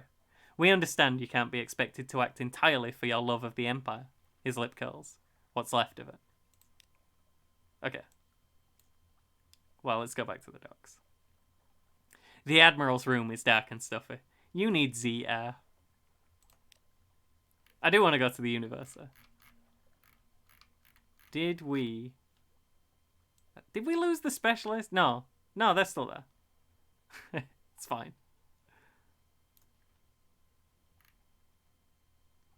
I mean, I've got a carouse in Wolfstack Docks, though. Like, it's just gotta happen. We don't need a free evening to visit the new recruit. No, that's when a new recruit is 1. And we have 9. Let's carouse in Wolfstack Docks. This will reduce your terror. You might run into trouble or romance. There's no danger here. Try to enjoy yourself. A good night out. Sea shanties, good companionship, and the warmth of a pub fire. You were fortunate. We've lost 5 terror. We've lost all of the money that we just got. We now have a recent news. And we've lost a free evening. We're going to do all the things. And then I think that's going to be the end of the stream. Let's give the university a secret and see what they have to say. Even more things have appeared. An alarming scholar has appeared.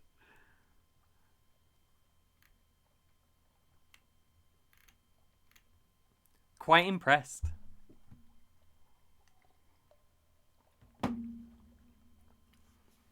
There's no way I'm losing this rap battle. On a reel. I got bars for days. I've got more bars than you can deal with. Oh yes, the university's maritime liaison whispers breathily. Oh yes, this is quite a tasty one. Let me explain it to you. He explains, teeth glinting. A twist in your tale. You are now Favor's antiquarian. You've combed the Z for stories and other treasures. And we get into pages, which is good because that's our main stat. But also it's wrong because we have 53 and it says 51. We might have a bonus from the mushroom. Yeah, we do. The Alarming Scholar. The Alarming Scholar is mercurial, to say the least. A creature of sudden moods and provoking teeth. Possibly her. Is it her? Appointment as University Maritime Liaison was precautionary. To keep his, is it his? Razor-sharp enthusiasm from causing too many injuries in the faculty. Ah, yes, the scholar whispers breathily. I have a budget for acquisitions. What have you brought me? If you have any knowledge items the scholar will buy, they'll appear below. We do not. We have no knowledge. He wants searing enigmas. As many searing enigmas as we can get. And he wants extraordinary implications.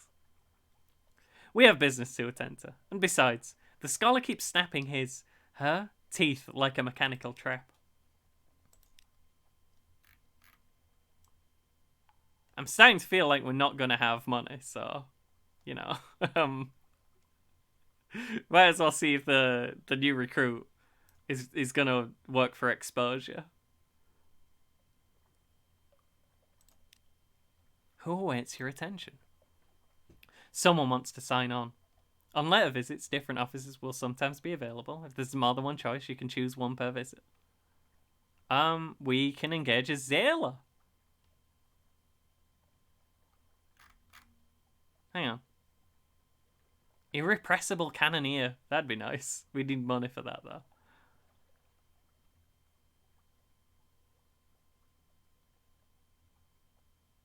Oh, we could get a Cannoneer if we had a little bit of money. We could sell a wine and buy a Cannoneer. Can we come back to that? We'll come back to that.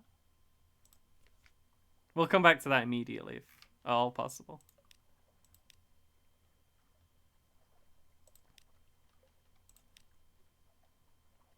One the Cannoneer because I feel like there'll be like a character. I'm not sure we can sell wine here. Which I thought I bought the wine from here. Okay, we can sell it. Do we only have one? It's fine. I think I lost $1 on that. Buying the wine, sailing around a bit, and then bringing it back. But, you know. It's fine. What am I doing? Let's buy a Cannoneer. Oh, hang on. Is that gone now? Who's the specialist surgeon? Where did specialist surgeon come from? I thought they were the thing. Okay, never mind. We're not getting a Cannoneer. We're getting a surgeon. We could get both. Can we get both? Oh yeah, sell the tutorial book. Good idea. I keep forgetting. Employ the Claderiere. Her talents could be well employed on your vessel. The Claderiere is a doctor who increases hearts and iron. Definitely. Welcome aboard. She comes with a bag full of knives and her own personal sharpening stone. Don't touch these. Don't let anyone else touch them. No more recruits for the moment, apparently.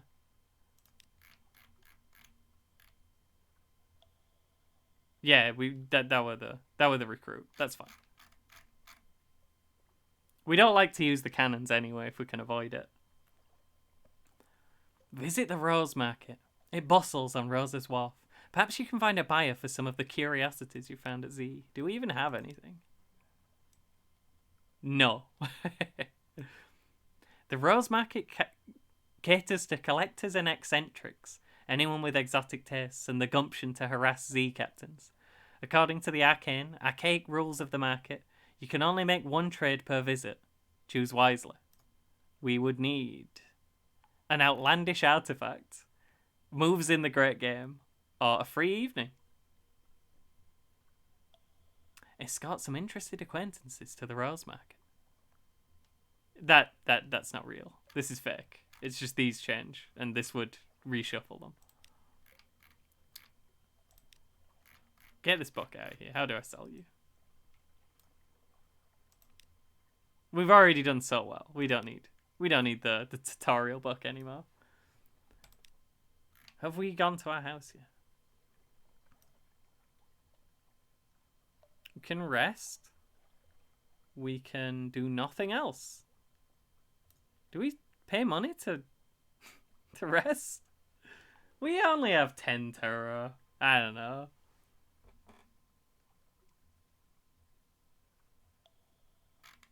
If you don't have any echoes to go out roistering, best stay at home. It's fine. I think that's everything. So that was fun. We had a route around. We saw the rodent war firsthand. Yeah, this game's good. I'm gonna play more. Let's quickly see what the surgeon has to say. We have a doctor aboard. That's just a story thing that we have now. +6 hats and +6 iron. She's way better than anyone else we've got. We can invite her to dine with us, and that's... And we can proposition the Claderiere, who we met 5 minutes ago. She works with 2 scalpels at a time, or with a scalpel and a tined instrument, pinning open the flesh she's working on. Her operations are brisk and yield very little blood. Maybe we'll leave that for now. Should we? Maybe sometime we'll marry the knife lady, but for now, I think that's all the time we've got. When does the game save? We'll do a manual save. But I don't... So would we have to leave the dock and then dock again? I'm just going to switch to merciful mode. I don't care. So I can save manually. So I can end the stream whenever I want. We'll still play as if it were in unforgiving mode. You're trying to destroy my voice, so I can't do the rap battle. Last stream I did, I didn't drink anything for like 3 hours, and I talked constantly, the way I always do. And I almost died. I'm still recovering from the last stream. Is there a problem with doing this, by the way, Legis? Is this fine? I don't know about the removing the Invictus token. It scared me when it said that. No, I'm staying hydrated today. I'm looking after myself.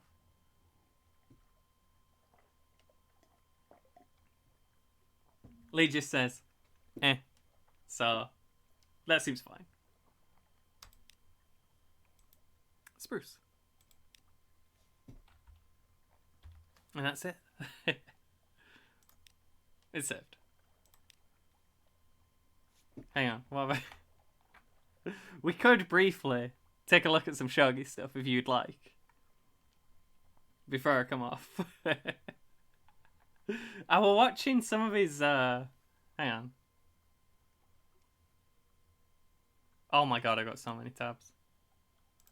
Yeah, I was watching his series on Shogi exercises, and it has the most brilliant opening I've ever seen of any show on YouTube.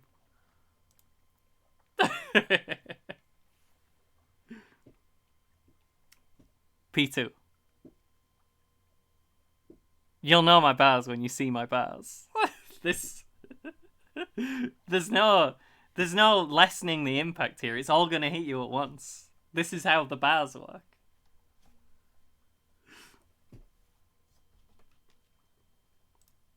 That's enough Fallen London. I'm gonna play one of these videos just cause I like the intro. I'm not sure. Might just end it.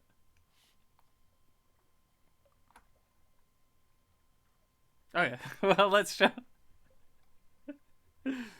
I'm not sure if you're just jumping in with the exercises. It'll be the same. Hang on, let me exit the game. We are sure we want to quit. That was fun. It's weird. What a weird thing. What a weird game that is. I expected to have died by now, but since we just went around in a big circle, I decided that were a good place to call it. We'll try and when we stream that, sail off to somewhere, have a look around, and see if we see what we see. Try and make it back before we come off. Anyway, I just love the intro on this. This man's gonna tell us about Shogi. Holy shit, look at this. Wow! If this were 2009, but this were... That's old school for 2009. That's like, that's some Hypnospace Outlaw shit. That's amazing. Okay, P2, what do you think's happening here? Give us your appraisal of this situation. Who's winning? The answer is no one's winning. There's no kings on the board. We're gonna start. I think I watched this one. I could watch Pawn Tactics 2. And then let me play the opening again.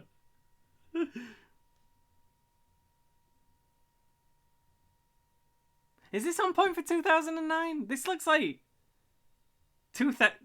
early 2000s, if not. I don't know.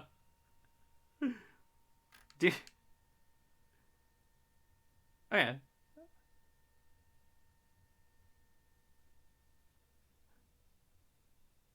Oh, you wanted to say no one, but I beat you to it. Yeah, you were right. I'm gonna put on Shogi Exercise 2 because I've seen these ones and I want to see the intro again. It's beautiful.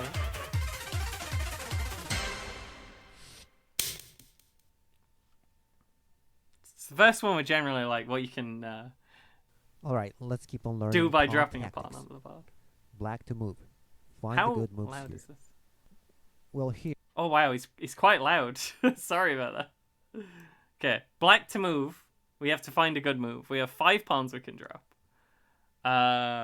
We have 3 pawns on the board and a silver. They have 2 golds, 2 pawns, and a silver. Am I right? Am I learning Legis? I think I know what's happening. And presumably doing a pawn drop, we need to make something happen. We can't... Is that us moving? Because black goes first and is also...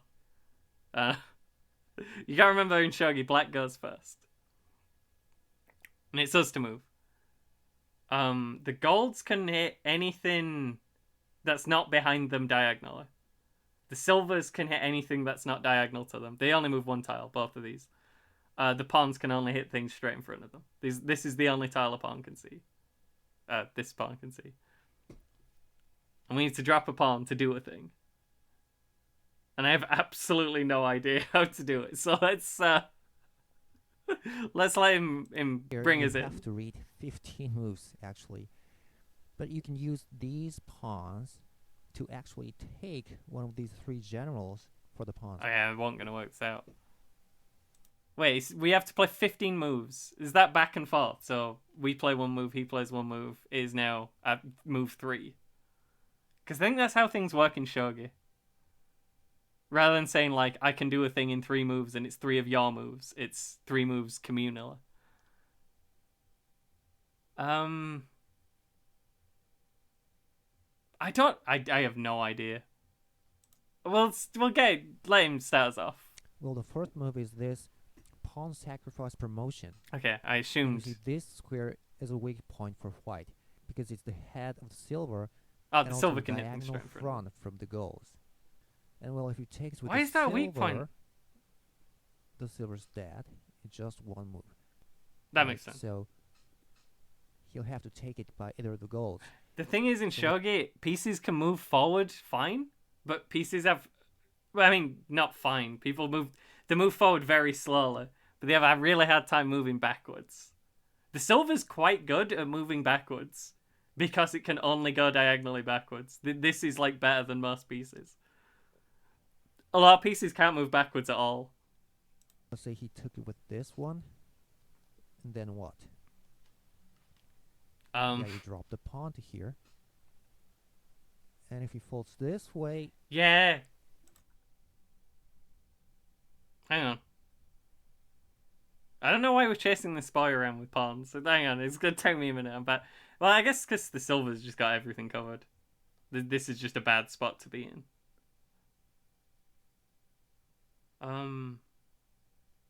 He has to take him because if the move forward is done. Like, if any of these can get forward, they're hitting everything. As long as they're covered. The gold is captured. And the silver So he still moves it covers. this way. Why would that? You drop the pawn to here, and the gold folds back. Now what's the next move? What's the next move? So if we move any of these forward, they can promote into a gold, so they can hit anything in the front arc and the tile directly behind them. Unfortunately, it'd be completely uncovered and they'd just take it.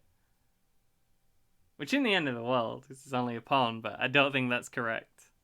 So surely we'd have to move the silver or drop another pawn, but I don't see anything we can do by dropping a pawn. I don't know. I'm rubbish. Why am I so rubbish? I was doing some of these earlier. Pawn drops 1. I was doing all kinds of moves. I wasn't getting many of them. I'm slowly trying to understand.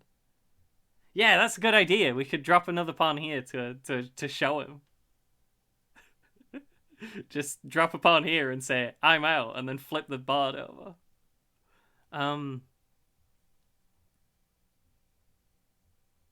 It can't be moving the silver, right? Because that's too slow. We're not... If we move the silver, though, we can do that. Yeah, is it silver here? How does he respond to silver here? Go. I mean, if we can trade the gold for the silver, it's not too bad, but then... So if we do silver here, he has to do gold here, right? Or silver here, I guess. But if he does... No, yeah, it can play the silver here. I don't know. I'm rubbish. Yeah, the pawn sacrifice promotion. Pawn sacrifice Well, promotion. listen, Not what I'd have guessed. Another gold here. Because it can fall back to here and here to the original position. So you drop it here. I guess it's because we've just got so many, we can keep doing stuff like this. And drop again. But he's going to go back again. Well, this pawn tactic is called dancing pawns. Why is this helpful? Well, but I think it's not the pawns that are dancing. Why are we I dancing? think these generals are dancing. And finally, your next move would be... Turn it down a little bit more. Yes, of course. The pawn sacrifice promotion. Now you can take one of these generals. If silver takes it, he can go back and capture it. Well, yeah, silver can't get back there because the golds are in the either way. the golds... He captures Oh, yeah, here, he's got... can't go I back. get it. The gold can only go directly back. So in shapes like this... In ships like this, they're just getting each other's way. This is the Three Stooges trying to walk through a doorway all at the same time. There's just no way they can resolve this threat. And you can't just leave it there, because then it can hit any one of them. You just get to pick. And none of them, if they take it, can move back out of the way. So they're losing a bit. I understand. I have trouble with those ones because, I don't know. I never spot when a silver's going to be trapped because I always assume, like, oh, they're quite good at going backwards. I'm not going to be able to just snipe the silver. But, I don't know. Yeah, it's the silvers that I never look for, like, there being a thing at both sides behind them. But that's probably important. Alright, black to move. Oh. Read the following 7 moves. Black to move, 7 moves. Hang on. We have a lance, we have a knight. Is that a bishop? It looks different from what I'm used to a bishop looking like. These are pawns, that's a silver. No, that's a bishop. That's gotta be a rook then, right? Okay, this is a rook. And this is a gold. Lee just comes in with the rook. I'm correct. So the bishop's threatening this, and then X-raying the lance through the rook. So that's slightly problematic. We don't want that. Wait, that's the silver. That's not doing that at all. Why is the silver doing? Why is he here? He's gotta be stopping me doing a thing. Is this just stopping me, like, wiggling round? I don't have enough moves to sneak by. It's gotta be a pawn drop as well. Because that's kind of what we're doing. Well,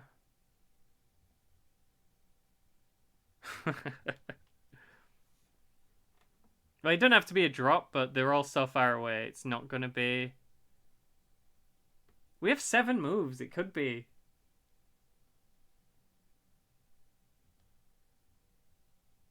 We can't really do it on this file. It's the lances just kind of sit there. That's their thing.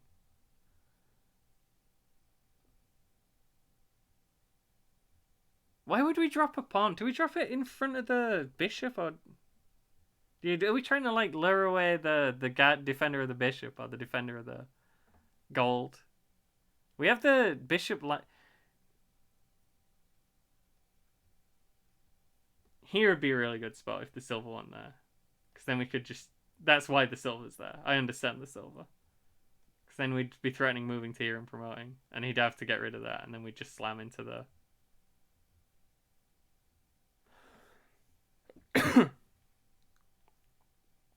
Dang, I'm really not doing well. Not doing well on these, not at all. Well, you're gonna aim at this silver. Oh, okay, never mind. The silver's not just. Drop to 2D. I wouldn't have got that. I thought the silver were just here so we couldn't use this part of the board. I'm not thinking. I'm thinking inside the box. I gotta think outside the box. White will take it. Oh, I was thinking that were a good start. It's not rook to 2D. It's joining pawn. Pawn 2E. Hang on. So obviously if he takes here, we take here. Is that even that good? I don't know. Let's see what he says. Pawn takes, and then rook recaptures. Pawn don't take. Rook's cross attack. Cross Well, attack. it's threatening the silver, so let's say white protects it by pawn to 3D by the bishop. Okay, that makes sense. Now you can't take the silver, but as I've said, you were also attacking this way, right? So what's a good move here? Surely we don't just slam into the... Yeah, it's the dangling pawn, the 2D. He can't prevent the pawn from promoting. That makes sense. Pawn comes here, promotes. Gold has to deal with it. Bishop slams into gold. And then the bishop's under attack and the knight and just the whole thing's going to fall down. Makes sense. Shogi's very tricky. It's I'm having a lot of trouble with shogi. Everything moves a lot slower generally. But you also have to react a lot earlier to developing situations. And also you can just pick up tiles and have them in your hand. When you take a piece, instead of it going away, you just get to keep it, and then for your turn you can drop it onto the board in any empty space on the entire board with no restriction. Well, you can't drop a pawn so it checkmates the king, but that's the only restriction. And you can't drop 2 pawns in the same row. So forget everything I said. I'm a horrible liar. There are many restrictions. It's black to move. What's happening here? This is a lance. This is a rook. These are all pawns. This is a knight. This is a silver. This is a bishop. He has a king this time, lance and a knight, 2 golds, silver, 3 pawns. We have 1 pawn to drop. This is quite strong. A bunch of generals together is hard to bust through. Also, obviously we don't really want to deal with the lands file.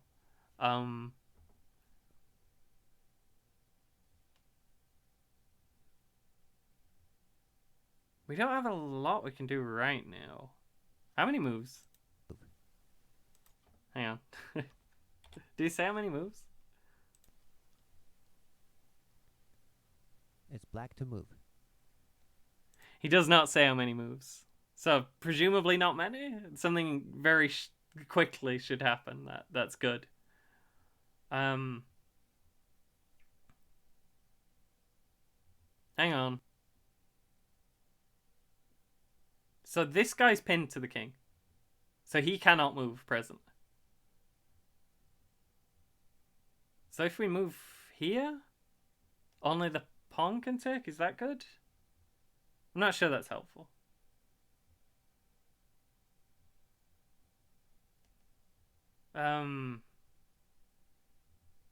Then we could drop a pawn behind, but the king... I mean, the gold would take it. Then the rook is looking at the gold, though. And the silver still can't move. We're on the... This is just an exercise. We're not using the full board. The full board would make it even more complicated. I think this is kind of on the right track. I think we're realizing the silver's pinned and only the gold is currently defending the king, actually. So it looks worse than it is. We don't want to hit the silver because it can't move and it's covered by the knight. So we're going to lure the king out, but then the gold out.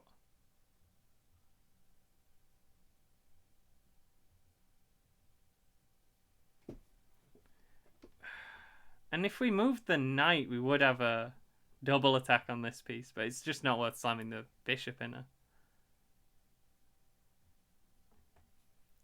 He would have to react to that if we hit this with the knight.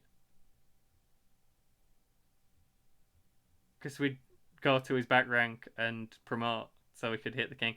When pieces move into the last 3 rows on the board, the 3 rows on your opponent's side, you can choose to promote them, which let them move around differently.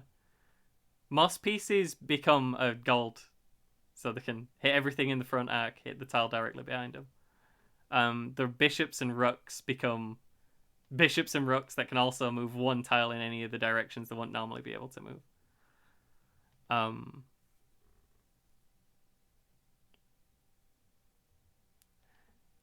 If we open this file, we move here, he moves here. No, that... We could then just take with the knight, and this guy is stuck, he cannot take back. King would have to run away. I mean, that's gotta be the start of it, right? I don't know when we drop this boy, though. Can we... I feel like we want to drop him somewhere where he can harass the king when he promotes, and that's not an option that's being readily presented. Some of the stream now is me staring at just staring at things and saying words and thinking. The weakness is definitely this. I just can't put all the pieces together. Let's give him. Let's start us off. Tactic. Make the best use of this bishop's diagonal. Should have let him say that. Pawn to 2d. So that were right. You can't take it with the silver. It's the king's bishop. pinned. So pawn takes 2d, and then joining pawn. Why were you doing joining pawn? Pawn takes, and knight recaptures. Oh, that's really good. Okay. That lets us... So now, when the knight moves, it's a discovered attack on the king because of the rook. I didn't see that. So then, whatever we do with the knight, the king can't react to it. So we just take the silver. King can't take back because the knight's... Yeah, because the rook's... No, because the bishop's covering it. That's why the king can't take back. And then we take their knight as well. Unless we want to promote. Yeah, we'd promote when we move to here. So we'd get one of the golds as well.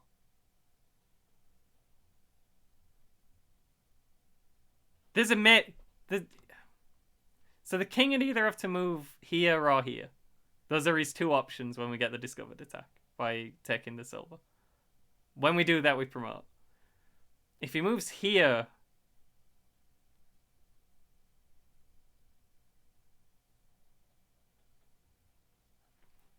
I'm just not quite...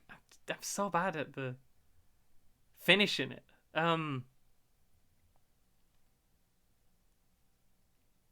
We're in the way of the bishop. I wouldn't mind throwing the bishop. Yeah, we do still have a pawn. Can we do this right now? Have we not just gone... Is this not when we're going for the kill? I don't know. We do still have a pawn to drop, so we probably need to use it. No, wait, we just took that. It wasn't necessarily the... I like this. I mean, alternatively, we could do this. If we do... I don't know if that's any better. No, this is better. We take the silver instead.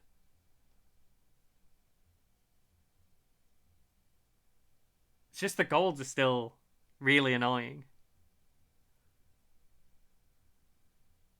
Do we leave this? Surely not. Give him time to wiggle away. If we leave this here, he goes there, guaranteed. And then we go here, and then he needs to drop something or it's checkmate. Yeah, but it can just drop a pawn. That's fine. And then the attack just peters out. He can't just let us do the discovered attack because we'd destroy all his things. We'd kick over all his nice things. It's got to be this and this. No, it can't. This and then promote, and then we at least get a gold. I'm just not getting the mate. This is a really powerful position. Well, this silver can't. There's got to be a mate there. And moreover, now you're threatening this double check. Okay, maybe So, I'm just thinking drop the pawn to 2c. that's a good move. That's fair. Instead of moving, you can just put the thing down. We would need to then... That is a problem for us. We do not like this guy being here. Do we still slam it in? Like, what's he gonna do? It can just take back. It's still good, but it's not that good. Trading a knight for a silver's like fine, but it's not gonna keep the attack going. Okay, no, we do that. I was wrong. Okay, no, that was the end of it. Just that puts you in a good spot. He's got to take back with the gold. He's got to take back with the gold. Sorry. I just wanted a final look. It's not... Yeah, that's... I was thinking we could get more out of that than we could. This is a good exchange for us. It's just not, like... It's not a mate or anything. There's just not a mate in there. You can look at it as hard as you want. You can Shame. win the silver. It looks so good, though, with the bishop and the... with the bishop and the rook all lined up nice. Shame. Black to move. Find a good counterattack. Okay, we have been slammed into by one of those. Is that a rook? I also have trouble telling what the pieces are when they're upside down. I mean, I have some trouble telling what they are when they're the right way up, but when they're upside down, it makes it even worse. That's a rook. We have silver, gold, gold, silver. We have knight.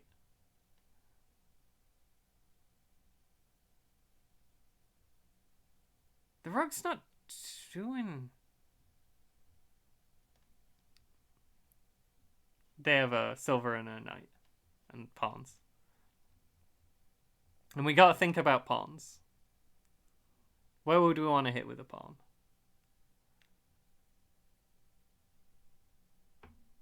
The knight's looking pretty rubbish there, but I don't know. The silver is covering the tile in front of it, if not actually covering the knight.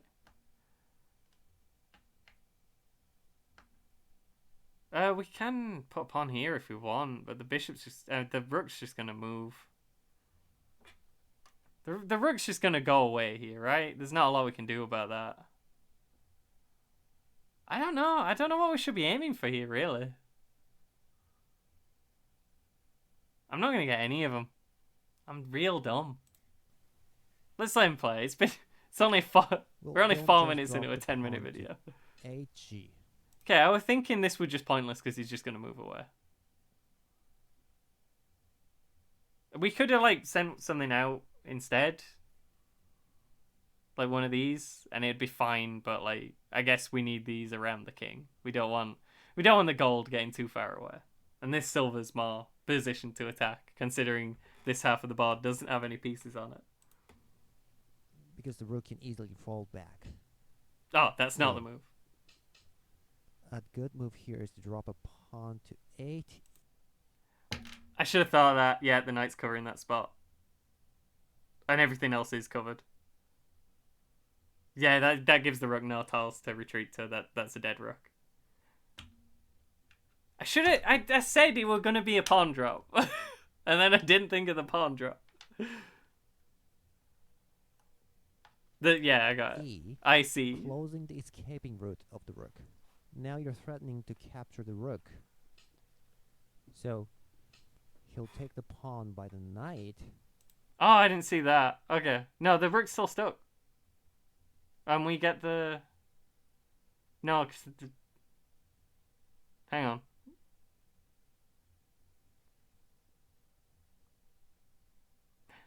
Do we just drop another pawn here? Do we do this now? And, like, if he wants the knight... We get the rook and the knight's not. No, then the knight promotes. The knight gets the gold as well. It's not an exciting trade. But then pawn to 8g. Okay. Knight takes 7g. If we don't take the rook, it's just going to run away, right? We win the rook. Okay, apparently that's a good trade.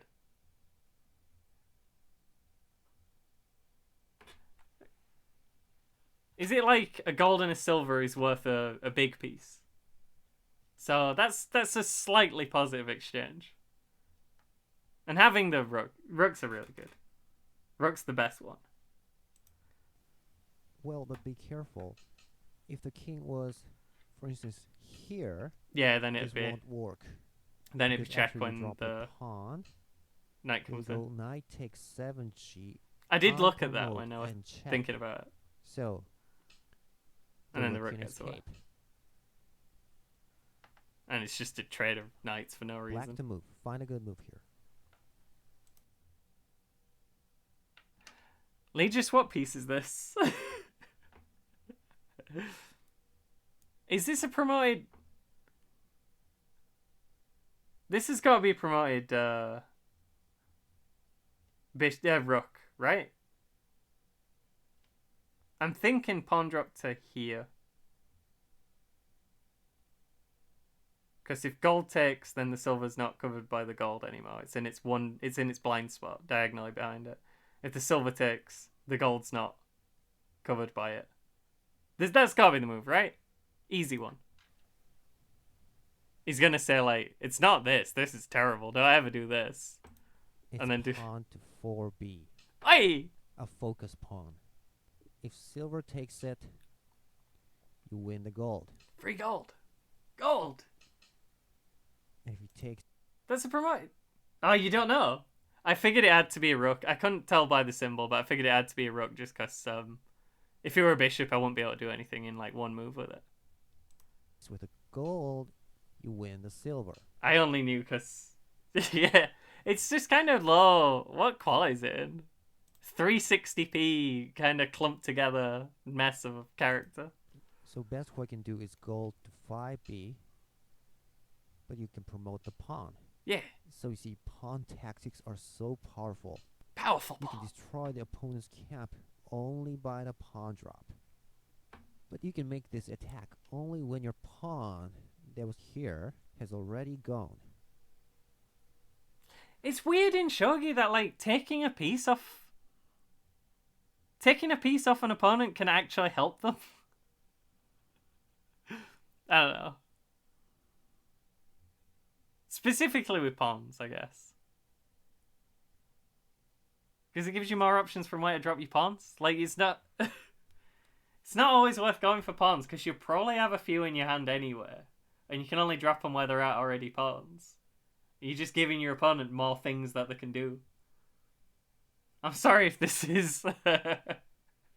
if this is fun for you, V2. Me and Legius are learning shogi.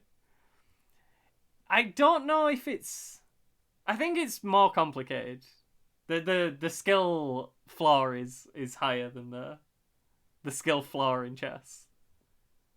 I can't say that about the skill ceiling. I have no idea. It's probably similar. I hope you're enjoying it. I hope it's doing something for you, Pete. Black to move. Find a good move here. Well, all we have is a knight. We have 2 golds that we can drop, but we're probably dropping the pawn, because that's what we're doing right now.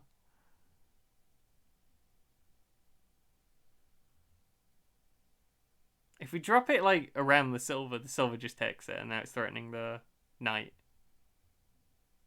That wouldn't be ideal. I have no idea where we can drop this. If we don't do anything concerning the knight, the pawn can just move up and threaten it. So we need to make something happen on the next move.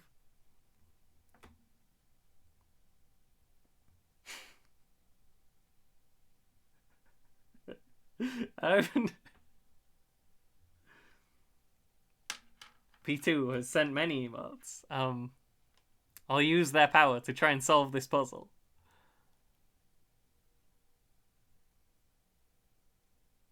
What would you do? This might be a mate, you know. So we have 2 golds in hand. We can draw the silver away.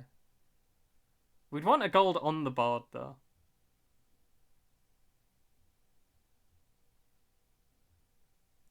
Do we put the pawn here to lure the lance out? That won't work. Would it work? And they could just take with king.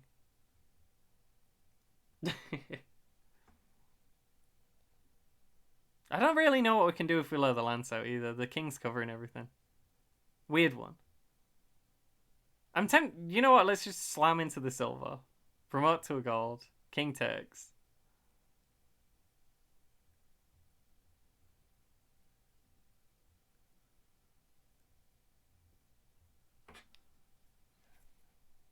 I don't see it.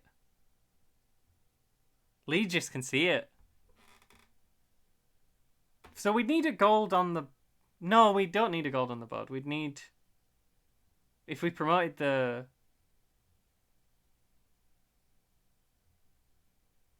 If we promoted the knight here, and then if we connected that with one of the... We need to push him onto the back row, and we need to connect with the another gold. We have 3 golds.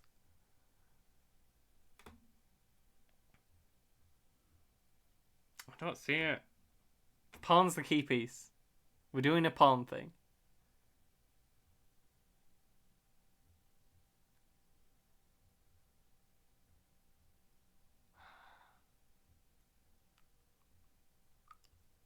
We can't drop a pawn on the front because the silver takes it and threatens the knight. And then we have absolutely no presence whatsoever. We just have a dead knight. I don't know what we could do with this stupid pawn. What do you do, pawn? What moves do you know? It's gotta be some... It's probably some... It's probably a move that we make. It's probably not doing nothing. Well, the way I normally look at it is like... We need 2 or more pieces to do a checkmate. Any move we make doesn't help the knight, so the knight is gonna fall.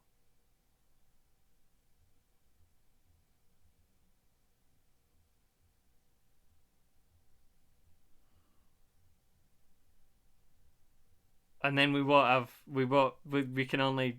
have the piece we're putting onto the board, and that's it. That's where I'm at. That's my headspace here. So we need to do something that helped the knight out, but like, I got nothing.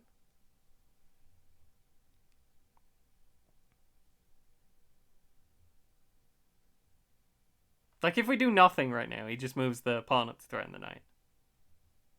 Forces this trade.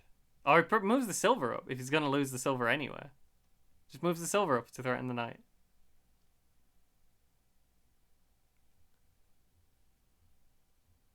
Look, that might be too aggressive. He might do the pawn, even if he's going to lose the silver. He might just accept that. Since we have 2 golds in hand. But either way, we lose the knight. If check, then silver can't take. This is true. So we're gonna let the silver get into range. Oh yeah, that. But we got nowhere to drop anything.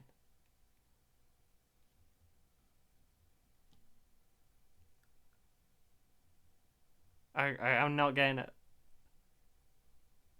Why do you go, pawn? Tell me your secrets.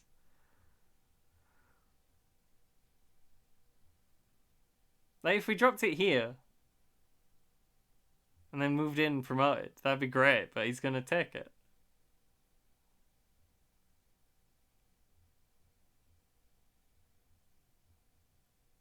And then we promote the knight. No, then we drop the gold directly behind the silver. And the king can't take it. It can move to here. That's a really bad spot. He'd move over here.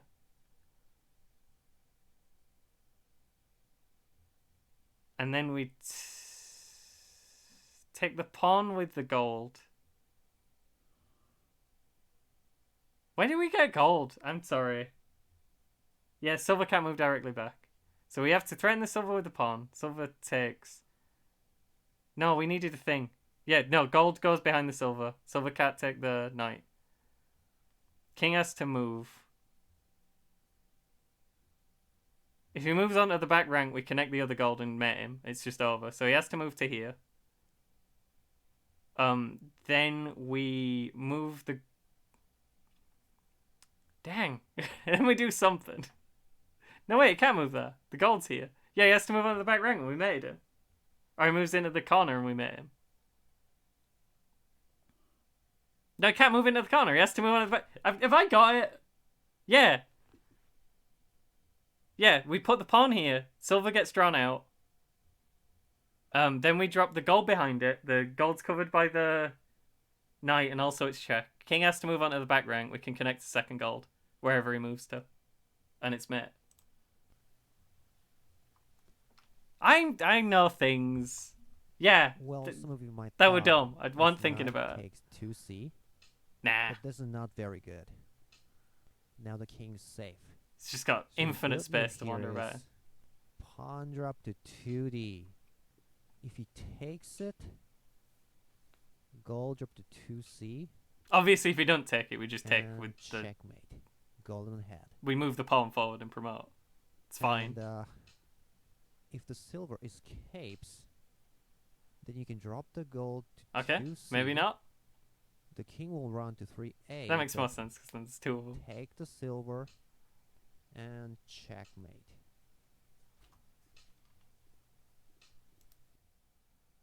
Oh yeah, and then we move. Then we promote. That's when we promote. Now it's black to move.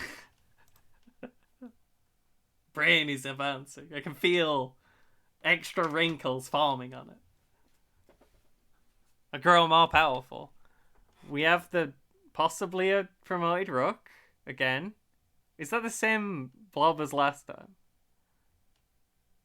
Is you can't call knights horses in this, can you? Because the promoted bishop is a horse. We have not a lot going on. We have promoted rook.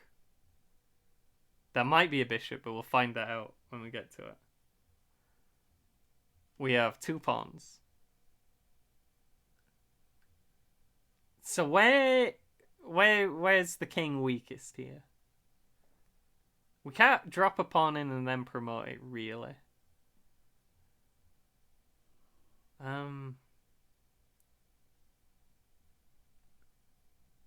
No, wait. Drop a pawn here. He takes. If we drop a pawn behind that, where this started, you can't take with the silver because then it's pinned to the king. You can't take with the king because then it'd be check. It separates the silver and the king, and then you can take one of them. It don't do the checkmate right now, but that's got to be the start. Okay, we got the tree horse and the dragon horse. That makes sense. Pawn here. He takes. Pawn here. What does he do? If he moves back into the corner, he's just dead. He can only other move is here.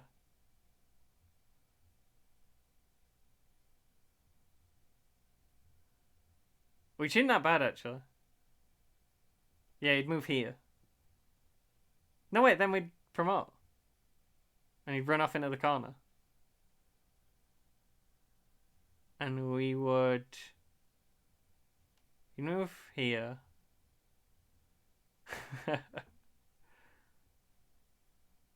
Dang.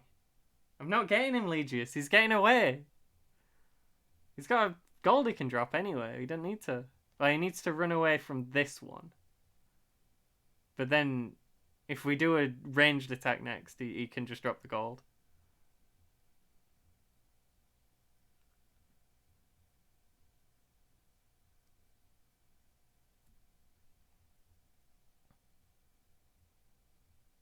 I mean, yeah, silver actually can't take. It's an illegal move. Gold king has to move. That's the only legal moves are these two king moves. So then we take his thing. And if he moved over here, he'd have to move back this way. If he were already here, he could drop his gold in here. I need him. I'm not getting there. Find a good pawn tactic. Too many moves ahead. It's gotta be this, right? This has to be the... Well, those who have found this... No, not even close. Sense. Well, if you take it... Well, then pawn to 2b. And he can't take it. But, well... He can defend here by dropping the gold. Or maybe at this position. So pawns are very bad, but also very important. The answer here is pawn drop to 4d. Hey! Well, this I saw that is one. so fast that Yeah. white doesn't have time to drop the gold. It's fast. He can't His put the gold pawn down. takes force to promote is a powerful check. So he has to take that, and then we just drop one behind it anyway, So right? after he takes it, yeah, his pawn drop to I don't 4c, I don't know if there's a mate. and you can win the silver. Yeah, okay, that one a mate. We're just winning the silver. Black We can actually make- got that one. We just felt bad because it looked so close to a mate. But we were just winning a silver for 2 pawns, which is an absolutely fine trade. Okay, we have bishop, rook, rook, and this is just the normal corner stuff. He has a rook and a bishop.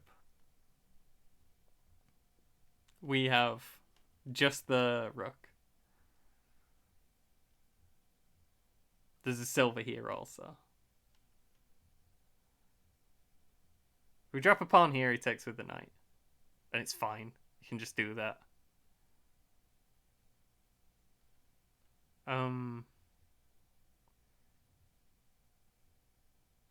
Dang. If we drop a pawn here, he'd have to take with the silver? And then we take with the rook? Which is fine. We've just got a silver for a pawn. Right? Bishop can't do anything about it. Rook can't do anything about it. Is that the move? What is the best move here? You can't leave it because then it Is takes the pawn bishop. to 2c? No, of course. Oh it's no. not. Oh, he can just run out of the way. He can move. He moves on his turn. When I move, he moves. And then it's still covering this spot. So if the pawn moves forward and promotes, rook just takes. It's fine. And we can trade rooks if we want, but there's no point. Alright, let me have another go then. Can't be here because the knight takes, and it just immediately takes. Wait, if the knight takes, then I take the silver. That's good. That it's blocking the rook. He could take with the bishop instead, or with the rook instead. But if he takes with the rook's not covering the bishop, and I take that. That's disastrous. If he takes with the bishop, then I just slam into his backline, I guess. Which is still good. I'm just getting things for free. All he gets out of it's a pawn. Oh wait, no, if he takes with the bishop, I get his silver. Because the bishop's blocking the rook. Yeah, that's fine. Yeah, we got here. It's pawn to 3c. That's Focus unironically pawn. why I blunder. He Well, gets it to move interferes too. with the rook's protection to the silver. So if he takes with the knight, you win the silver. And if he takes with the bishop, again you can take the silver, or you can just promote the rook. Oh, yeah, So if white wants to if keep he takes with the rook, we protecting go the bishop. silver, he has to take it with the rook. But you win the bishop. Which is even better. Now black to move. Find a good move here. Okay, probably a pawn drop. What's this? That's a rook. So we do... Immediately I'm like, pawn here. Lance takes. It's wasted the promoted pawn though, isn't it? If we put the pawn here, the king can't take. It's blocking the rook, which can't really take either.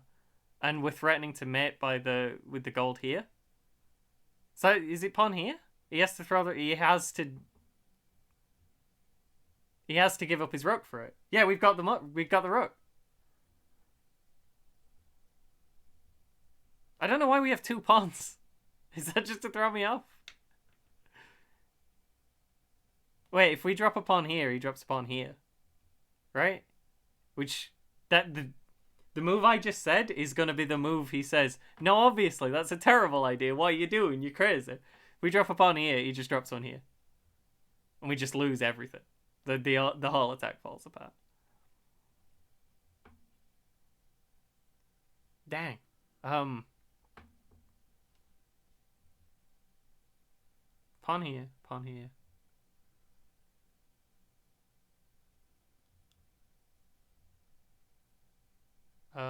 Then we'd promote this pawn. He'd take with the king. And then we drop the gold. And he'd take with the rook. And then we'd take the rook. Is that still good? That's still good. And he takes with the king and we lose all of the stuff, but we've got the rook now. I don't see a mate. Getting rid of the rooks are really good. Not normally considered a good thing to do. We drop here. Threatening mate. He drops here, which takes away the tile we need to threaten mate. Also doesn't kill his rook. We promote this one, which means it can see the king sideways. The king has to take. He's got no other moves. Because he can't run here, because this is still covered. So he has to take. Then we drop the gold in front of the king. He still can't take our guy. Because he's still in check. Is that? Yeah, he has to slam the rook into it, and then we get the rook. That's what I think it is. Well, pawn drop to 3c looks pretty good. I didn't But even... he can defend by pawn drop to 3a. And if you promote the pawn, he'll take it with the rook. Okay, no, is Now there a the king checkmate is here? safe. Okay, maybe there's So a the checkmate good here. move I didn't here see the is- checkmate. I'm just going to let it play out. It's pawn drop to 3b. That's what I said. Now this is threat made by either gold to 2b, gold on the head, or gold drop to 3a. So he'll take it with the rook. Well, Now then we get you don't want to take it, of course. Okay. The king would be safe, so So what do we do?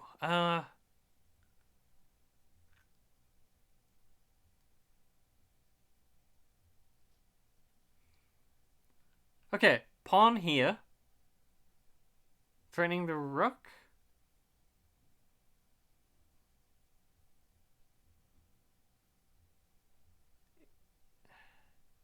Pawn here threatening the rook. If the rook takes, we can play the gold here and it's still checkmate. If the rook doesn't take, we can move it and promote it and it's checkmate. And whatever happens, the rook can't react to the threat.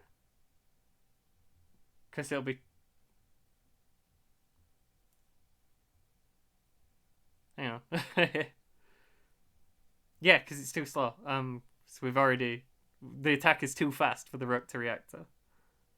It needs 2 moves to get this pawn, and he'll be in check every move. After the next one. I think that's it.